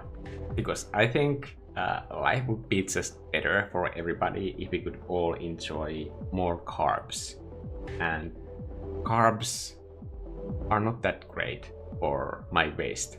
So that makes me angry, and that's really the whole reason behind my name.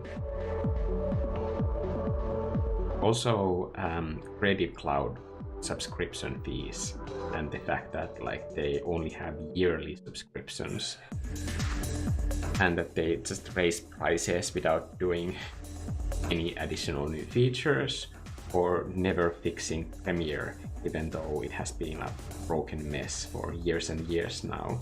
That is also like the main meaning behind my username, why I'm angry.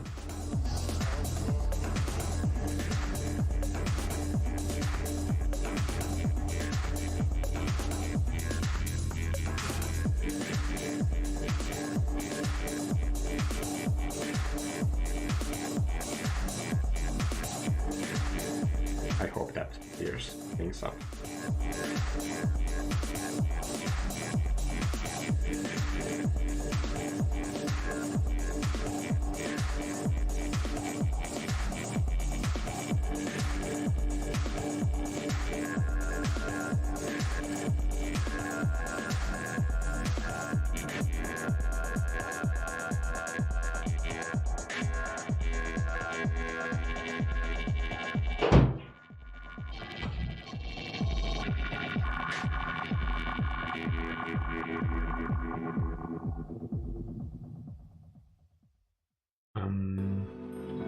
Eline is saying, I would for sure love to see what others are doing during those live lessons, and it would be amazing if there was a way like that to get feedback. Yes, I'm just gonna commit to that now, that the next live lesson series that we are gonna do, let's figure out a way for us to share our artwork for those of us who want to share. Like, I'm not going to push anybody to do it. This is all optional. But especially since I'm gonna be running the concept art class this month, I think it would be fun.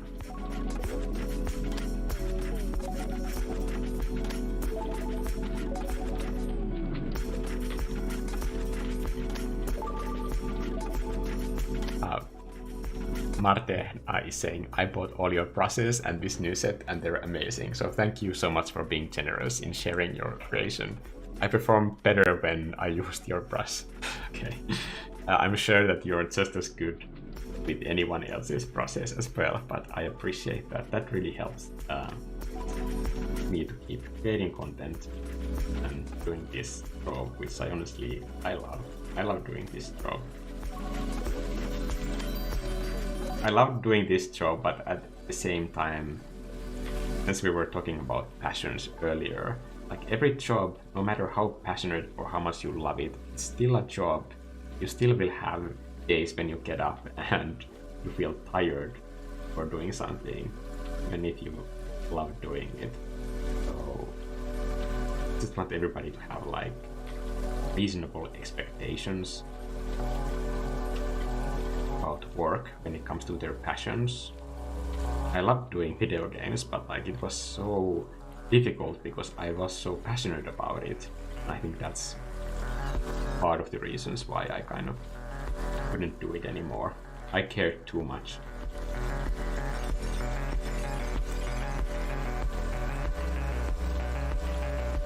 I just noticed that recently in one of like these productivity videos, the top comment was this like same quote that you have probably heard 1,000 times already, that like find work that you love and then you won't work a day in your life. I just wanted to come through this screen and shake them, but like, this is so unhealthy BS that you are saying to everybody, and there were like thousands of likes to this comment. I just felt like, oh my god, people really think this way.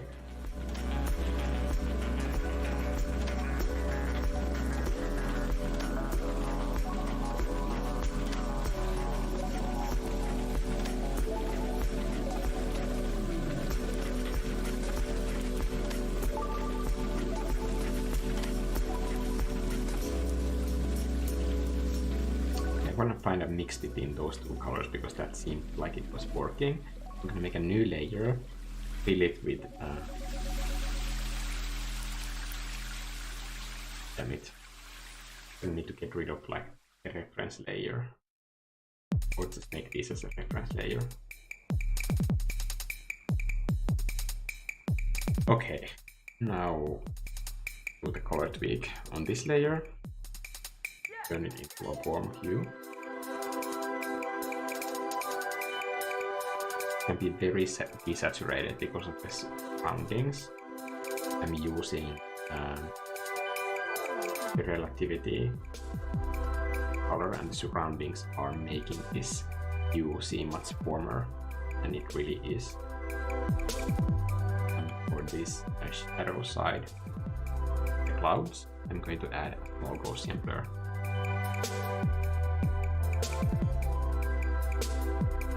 Does it work? Yeah, actually it does. It brings out the foreground elements better. I'm gonna keep it.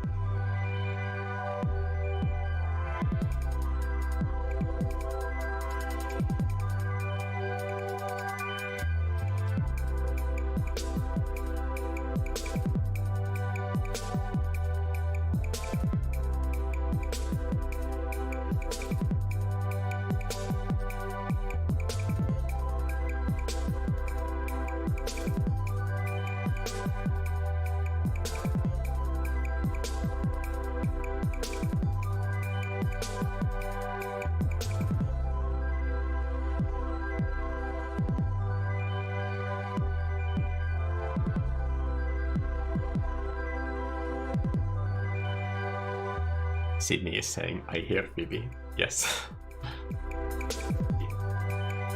He's having a moment.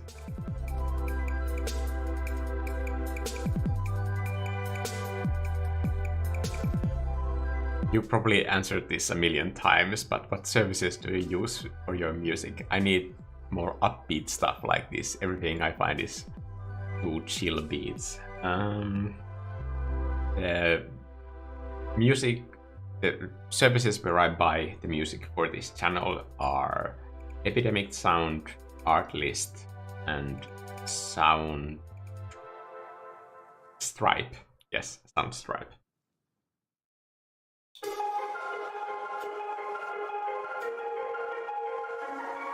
Most of the music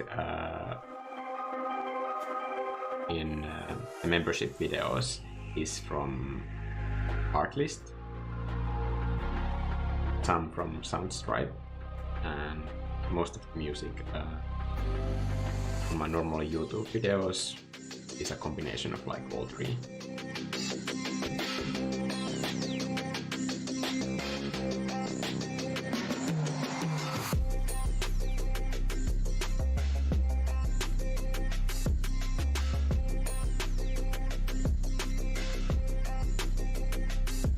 Do bees even fly during nighttime?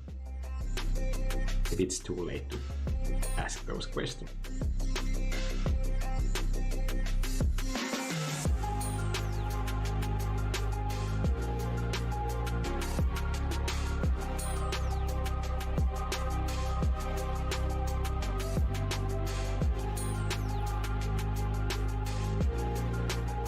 I think the cool thing with this illustration style is that it really does fit for all skill levels, and at the same time the composition skills are so beneficial to everything else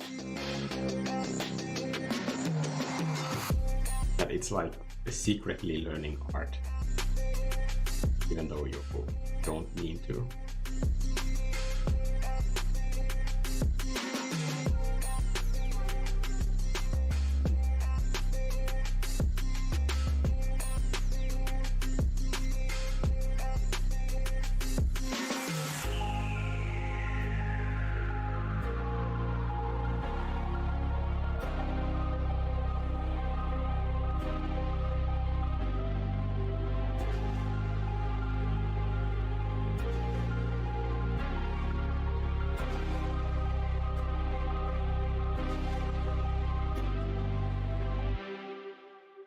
Okay, I think it's time for some adjustments. Like we're almost at 2-hour mark. feel kind of confident. Like I know that like at least 5 of those flowers are levitating currently, but I think the mood is getting there, and I don't even have like any color adjustment layers yet. So no, I'm optimistic. So for this, I'm using an overlay blend mode, and the big brush is quite desaturated. Just lighting that a little bit more.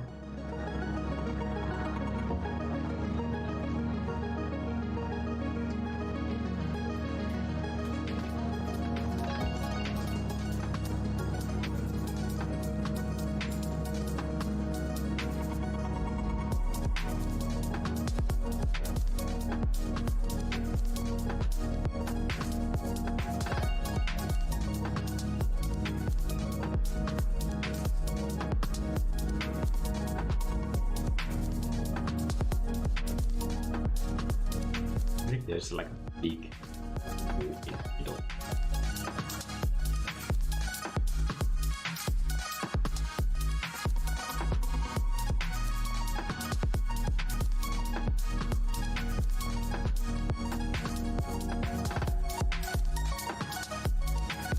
So the way that I'm turning this into a circle is that like as I'm using this ellipse selection tool, I'm like adding like a finger on the screen at once, and that snaps it into a perfect circle.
Using this as a selection to create a mask for the player.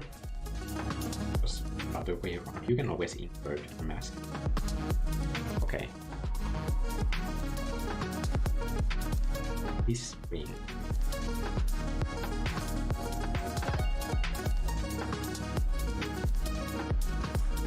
Let's see if I can make it work.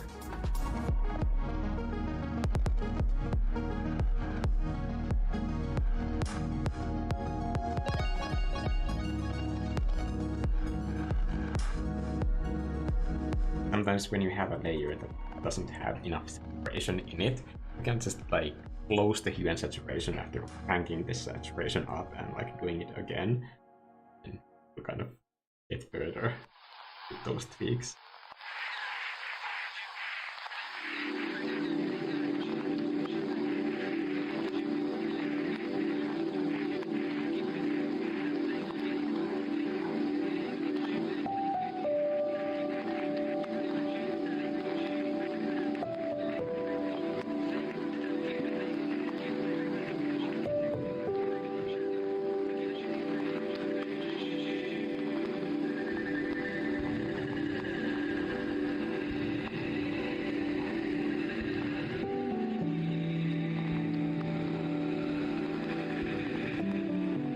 It's like a total eclipse of leaves.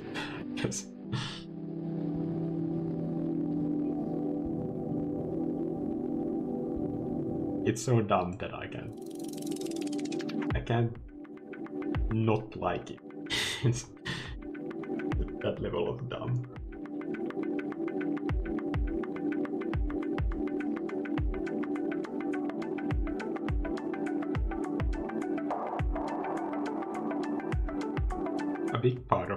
art sometimes is like saying how silly I can make it, and then just pretend that it's so fine.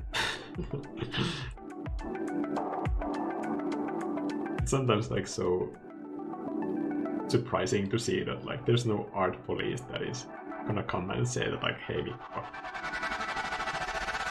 this doesn't make any sense anymore. This is the official art police and we demand that you take your art a bit more seriously.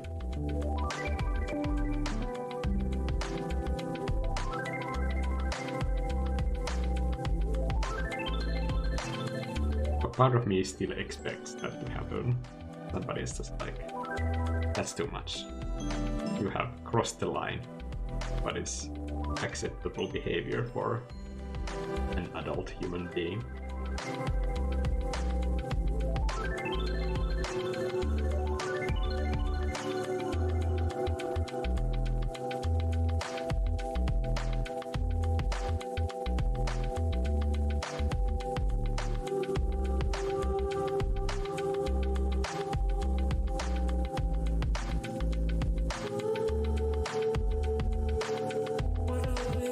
I used to be so afraid of like posting stuff like this online, because I would always think that like professional people will not hire me to do projects anymore, or I won't be taken seriously. Don't know, it was so silly.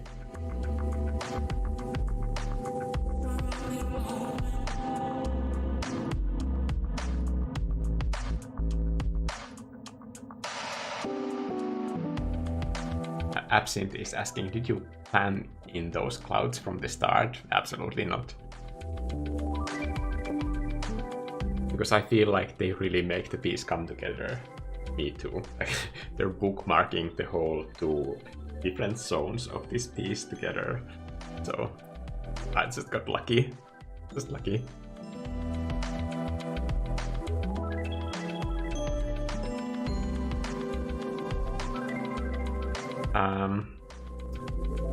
Where do you mostly announce the lessons? Like I always do community posts for members when live lesson series is starting, so that people can have a little bit of time to prepare for it.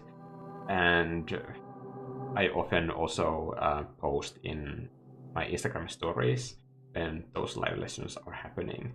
I know that some people who are not members might be annoyed that I am posting that stuff there, but it's really important for people to notice when the live lessons are happening, especially since like I can 100% always trust that YouTube is sending those notifications for community posts. So that's the reason why I also use Instagram stories for those announcements.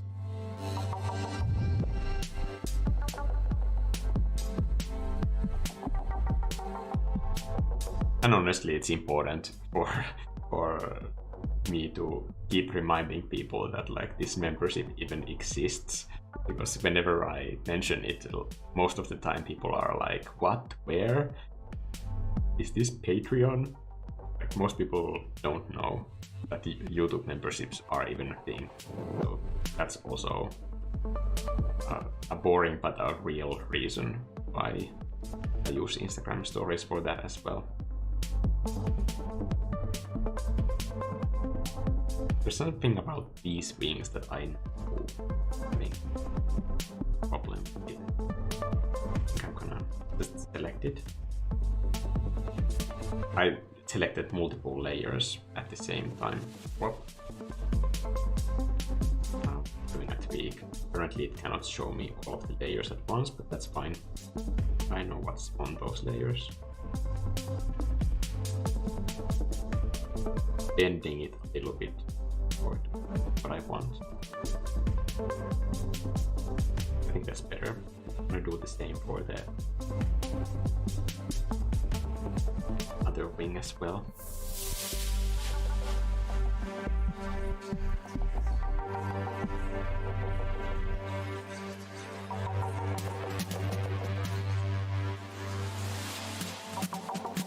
it seems like somehow like so dark and ominous and 100% silly at the same time. There's something about that mix that I love. Piece of Doom.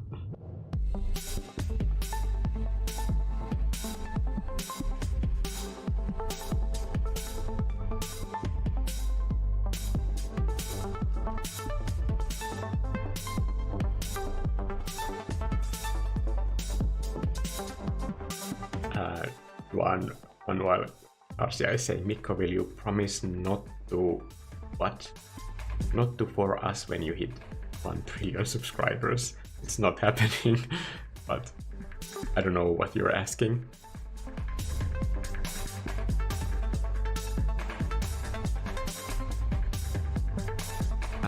Brad Perry is saying, I learned from working in the music industry that do what you love and you won't work a day is so false. My experience has been that without balance, it's an easy way to lose your passion. That is true. Melissa is saying, you spoke about Domestika in your last live about working with them. Would that affect interaction here very much? I hope not. It sounds demanding. Well, if I end up doing work for Domestika, then I will not sign any contracts if it means that I cannot keep making tutorials and exclusive content for the membership. That is like a cornerstone for me. So the membership for me is more important in any case. So you don't have to worry about that.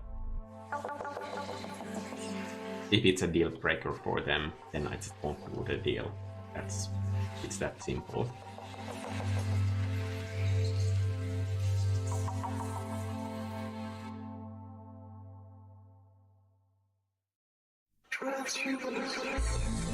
Because I've built like the membership content over many years now. Yeah, it's just like way more valuable than any individual project that I might be working on.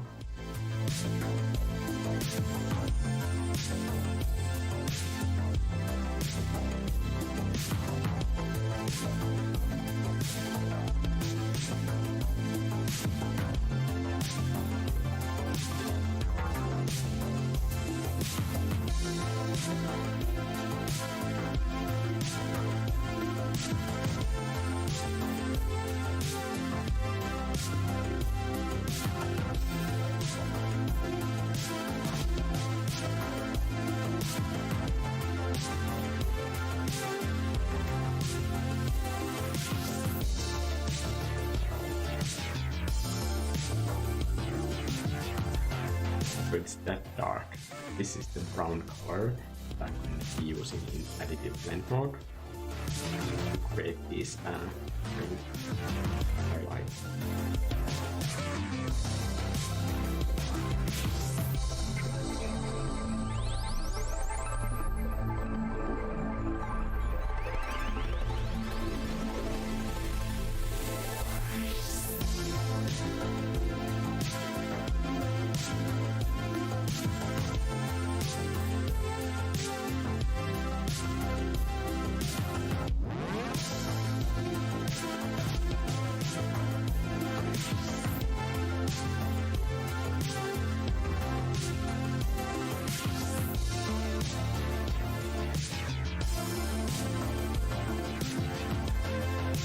I think there's something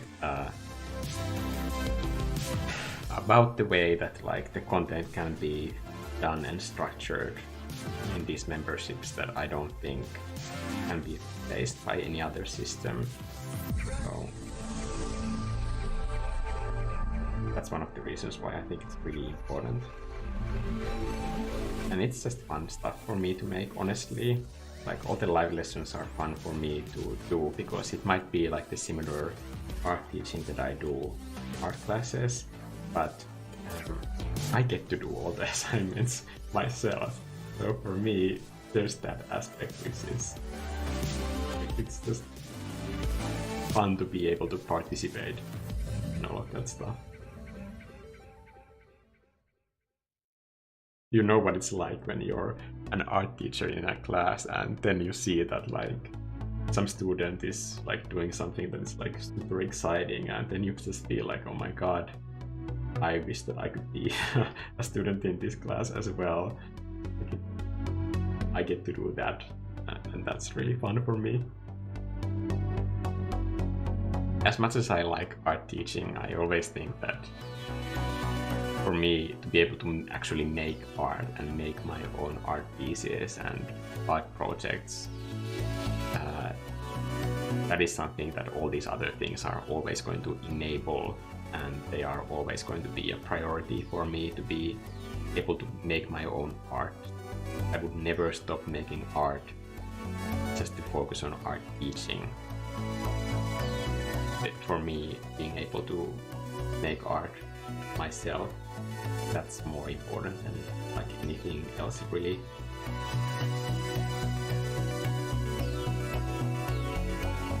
And I know that that might sound selfish. At least I'm honest. Yes.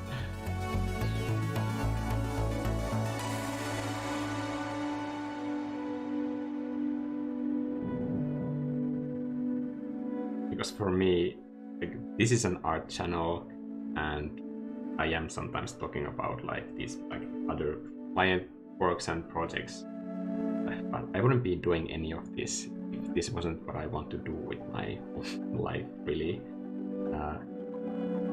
If any of you guys have your own YouTube channel, you know that running a channel is so much work that you really need to be getting something out of it. And I don't mean money, I mean like something that makes it feel like meaningful work, that you want to put that effort into.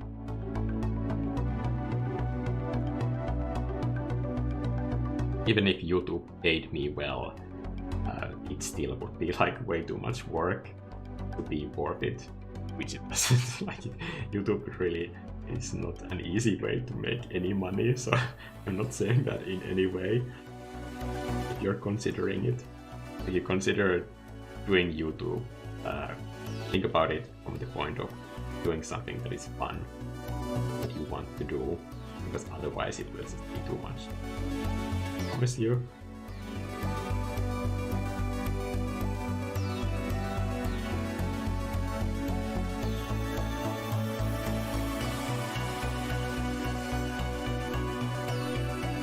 And the same with art, like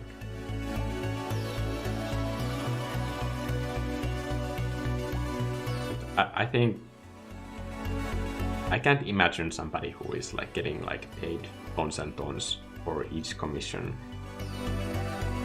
But just to get to that point where you don't have to worry about money anymore, just to get to that point, you already have had to like find a thing about art that you love so much that the money becomes meaningless, like eventually in the bigger picture, because you have to do so much practice and do so many paintings that nobody will pay for, that there won't be like a financial incentive to do it. So for that reason, it's really important to find something about it you love doing, because like honestly, money can't be the reason. Even for somebody who would be super successful, I'm pretty sure that that is the case, but they just have found something that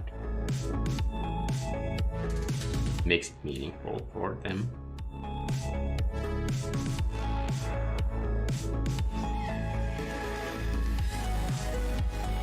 I love this track.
Yuan is saying big bees would be fun to ride, but I would feel bad for the people who are allergic to them.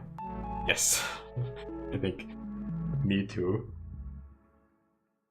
I am pretty afraid of bees. I've never been stung by a bee, so I think that's why I'm a bit afraid of that.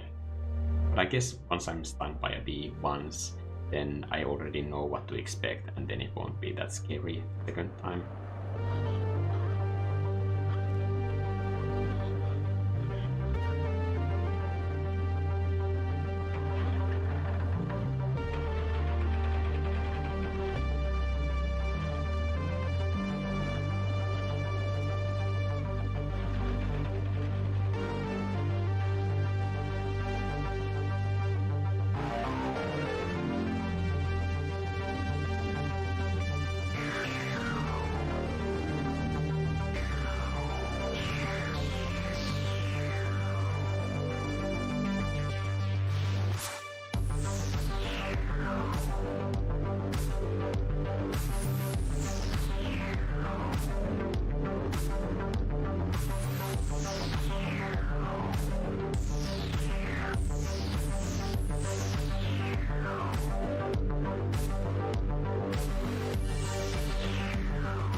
Mikko is guilty on all charges relating to art police. Yes, that is probably true. Your sentence is to draw up to 10 years on one layer in all digital programs. Well, most of my digital paintings are done in 1 or 2 layers, so that wouldn't be too bad. I would kind of welcome that kind of a restriction. I'm perfectly okay with that. If you haven't done 1 layer paintings, I highly recommend that you do.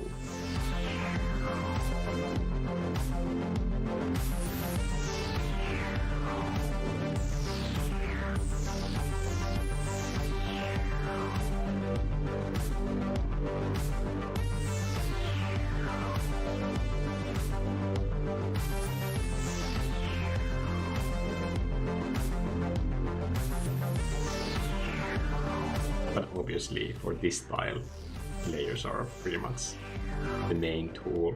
So, depends on what you're doing. But for painting, I highly recommend doing those 1 layer paintings every now and then. It can be very beneficial, especially for somebody who is like having problems making decisions in their paintings, which is most art students I've noticed. So it's a really good limitation. But probably more beneficial limitation would be like time limits. Those are always super effective as well.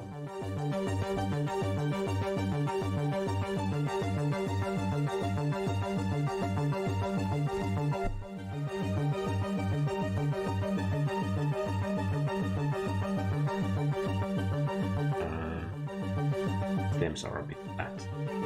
One thing that I'm trying to avoid is to like have areas that are like this sort of like super flat colors. I'm trying to have like some sort of like either a texture or gradient depending on how much space I have in that element. But because these stems are so thin, I'm just going to do a gradient for them. If they were much thicker, then maybe texture would be fine as well. Where are they? I really need to find them. Damn it. Here. I'm just gonna use alpha lock now because I already have so many damn layers that honestly I should have enough information to make decisions like these at this point. Just a little bit. I think that's enough.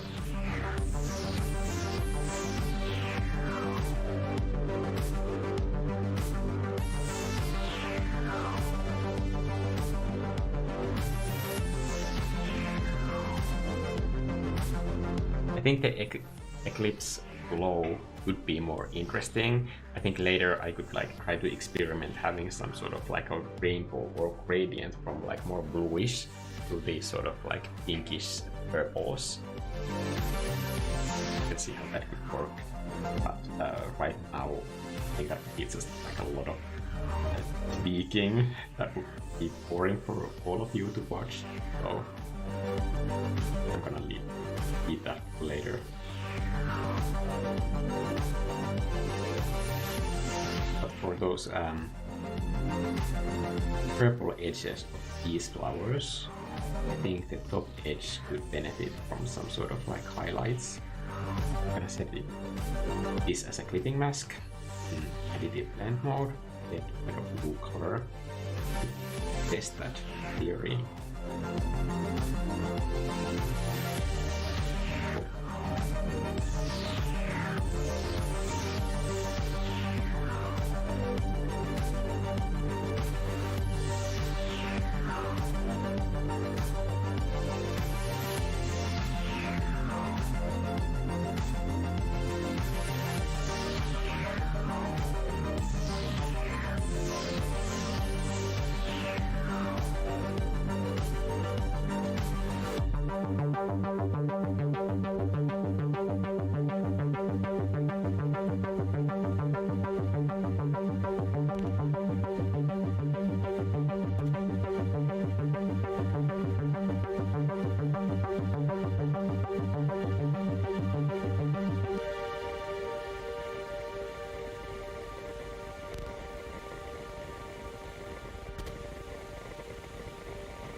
One way to do gradient swipes like these is to just use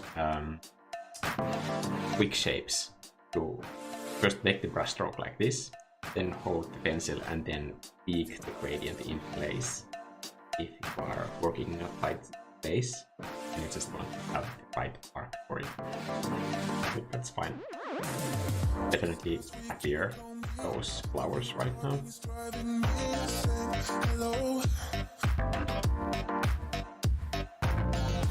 Last week you called me, the way you're talking is driving me insane. Hello, hello. Even if we're hanging by a thread, words you said is spinning in my head. I just wanna pull you closer in this bed, Take me back into your arms, and I'll never let you down.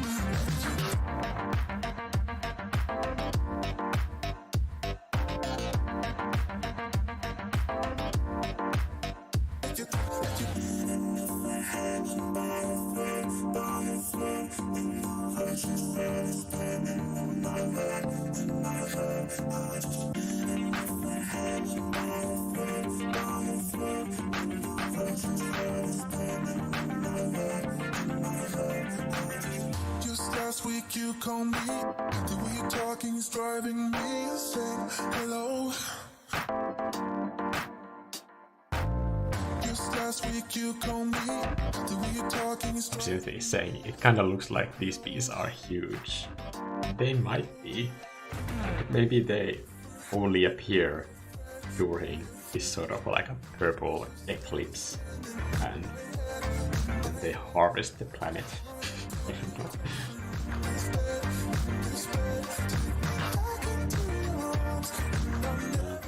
Sorry for everyone's nightmares.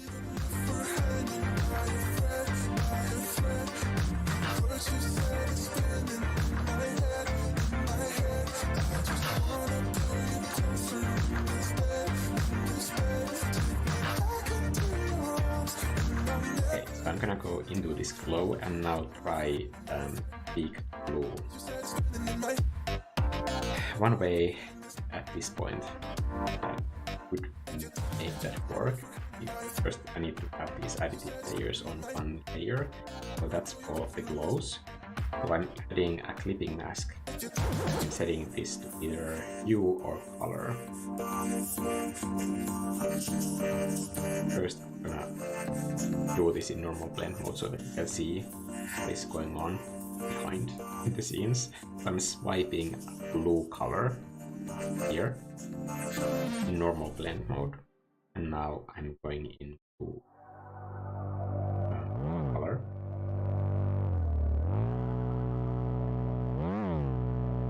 Then adding light Gaussian blur.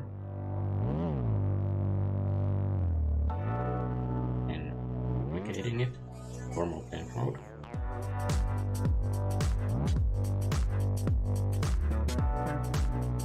And setting it pretty low opacity.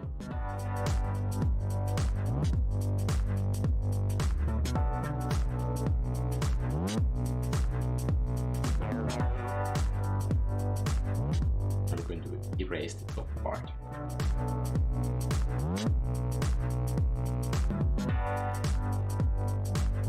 Oh.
Getting closer to what I want.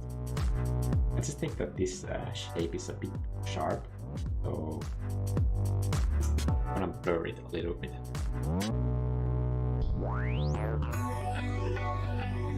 And this can be like almost black. Actually, the layer below can be almost black.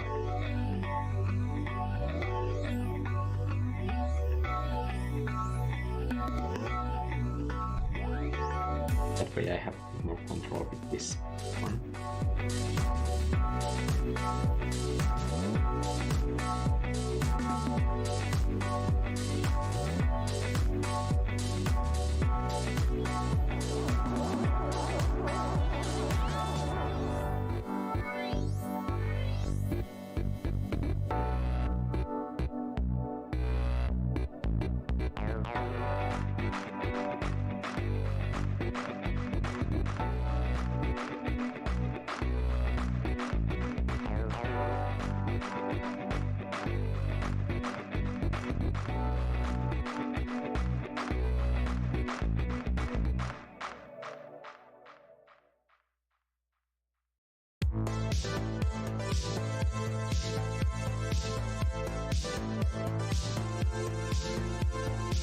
I think some of these color edits are better done maybe in Photoshop.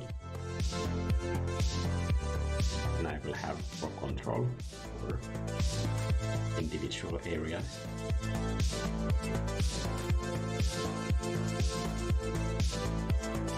The stars, they feel a bit too big for me. The hue variation is a bit out of control.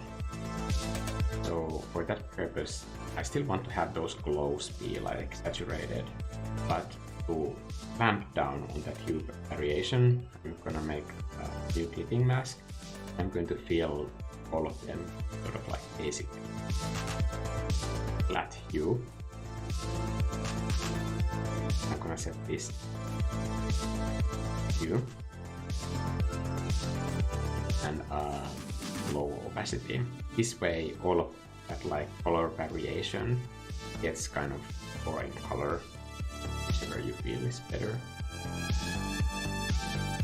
That hue variation is all kind of like crushed towards that same direction, but the baseline is there. So even if you have like a too much hue variation, this is an easy way to fix that kind of a problem.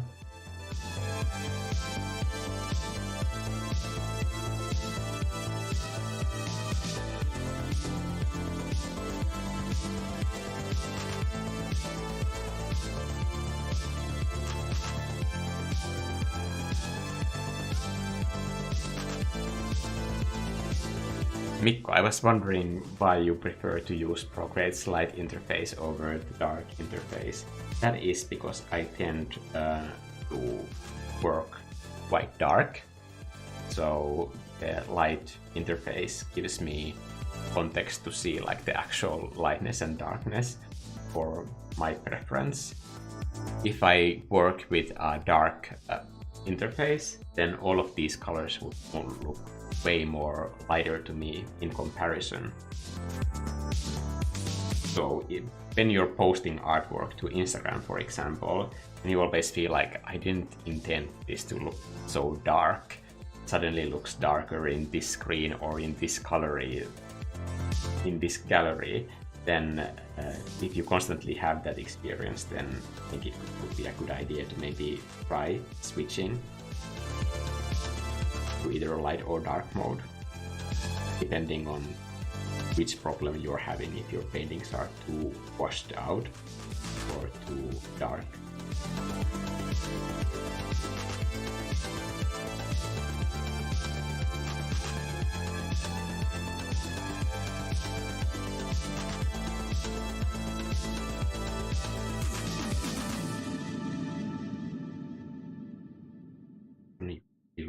Little stars. Maybe this would be like the right painting to use these in.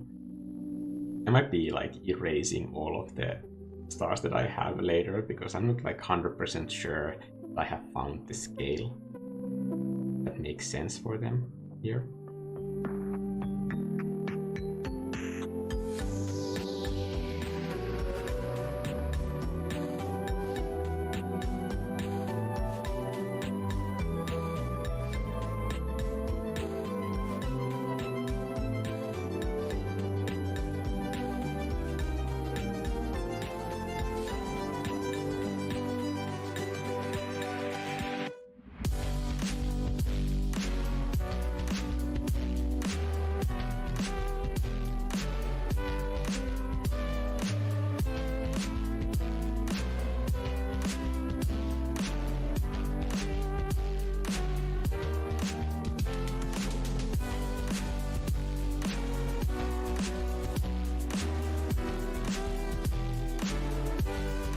Anyway, I think we're about... I really should be like stopping. That's what I should be doing. But I think I'm at that phase, the illustration, where it's just... I can see the pieces falling together. Like I can see enough information that visual problems that I now have, I can fix. And it's really addictive when you get to that part. In the beginning, of course, when you don't have those decisions made, it's very difficult to see where the whole piece is even going.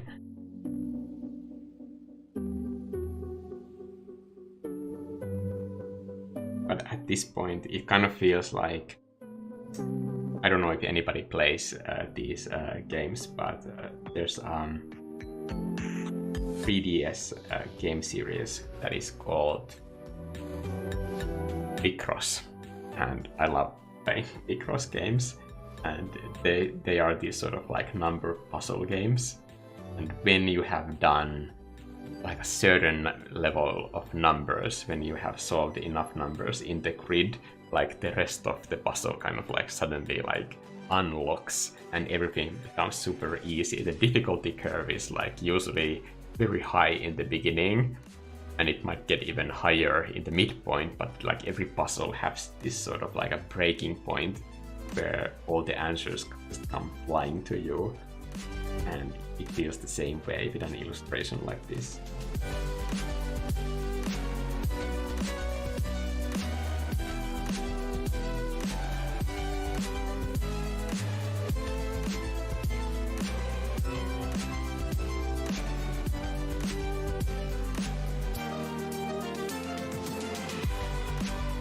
Am I stopping this live stream? I should be. I probably should be. I'm gonna try just one more thing, then we're done. But since like I'm always so bad at stopping live streams, I wanna start by already saying that like thank you everybody for coming to this live stream. I'm gonna read some of the comments to see if there are any questions that I might answer in the second. Let me just try to see that darker tone. Kind of like this purple magic. Maybe that purple, but with a layer mask. Yes.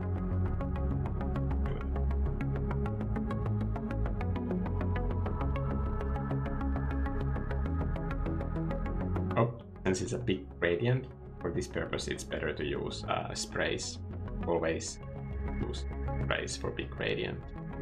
Trust me, you'll have like way less banding in the finished art. It will look just the same as if you used a soft gradient after using a Gaussian blur.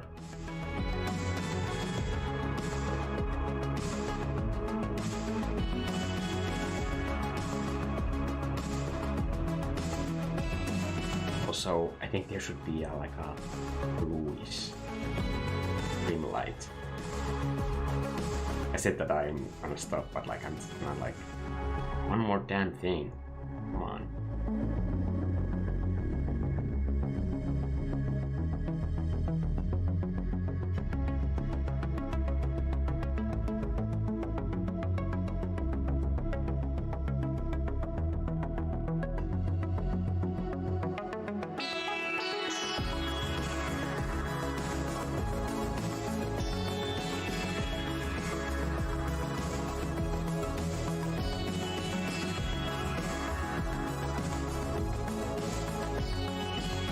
It makes these so much fluffier. And isn't that the whole point of making like bees? Like to have fluffy bees. Isn't that the deeper meaning behind art?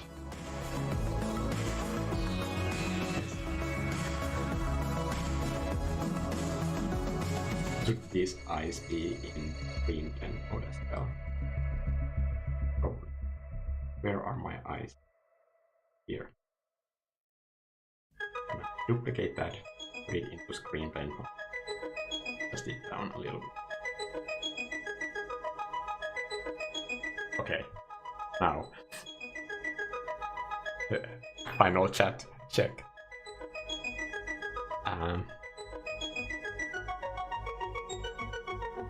Mikko version of Honey, I Shrunk the Kids. I'm old enough to have been in a movie theater to have seen that movie. Do you have any advice for someone with a regular iPad and not a Pro, so I can't have that many layers? Yes! Use lower resolution, for the love of God, for everybody who is like copying my canvas sizes. I have given the advice so many times that like please use lower canvas resolution. You are only creating more problems for yourself by like using my canvas sizes. That's not what those numbers are for, where somebody asks for it. I think I answered the unpleasant version of this question really clearly in my latest video, so if you see only that part, like trust me, I'm not trying to like make art more annoying for you, but definitely there's nothing wrong with like working with lower resolutions, especially when you're a beginner and you don't know your layer workflow yet, so that you don't know the limit where you are going towards. Then definitely use lower resolution. You will get there eventually, and like iPads are gonna get better, that you are not gonna have to worry about this at some point ever, probably. But for now, when you have the limit, please don't push it. Like it's not the problem that you should be wrestling with.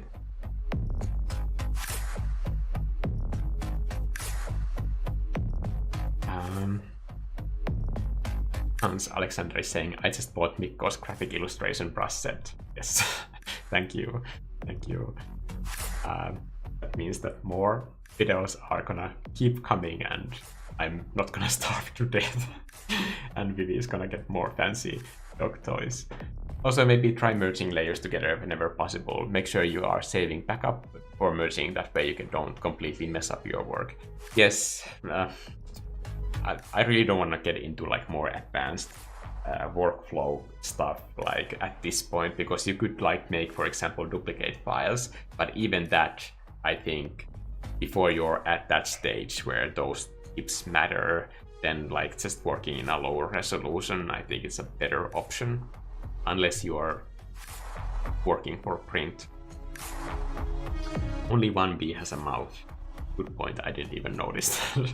Maybe I will remove that one mouth or add more mouths, I don't know.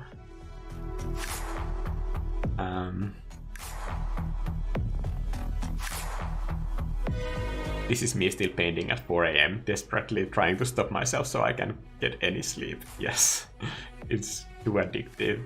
Okay, thank you Hans, Johan, Jennifer, Brad, Lovrin, everybody, for joining, and I'll see you guys in the next video or next live stream. Thank you for joining. I'm really gonna end the stream now, and yes, these, I'm really happy with these. Like, it looked really, I'm gonna be honest, like in the beginning of this stream, I had like one of those moments again, like when I just thought about like, this is a complete dead end, this is not gonna go anywhere, but like now I'm really happy with this illustration. But like definitely when I wasn't saying anything, I had that moment when I just thought about like, oh my god, this is literal garbage. I have invited all these people here and I'm just messing it up so bad. But I'm like super excited about this sort of like lightness that it has, despite that it started out so dark. It makes me smile. That's how I know that it's working. Okay, this is like not actual content anymore, so thank you. Thank you for joining. See you in the next one. Bye.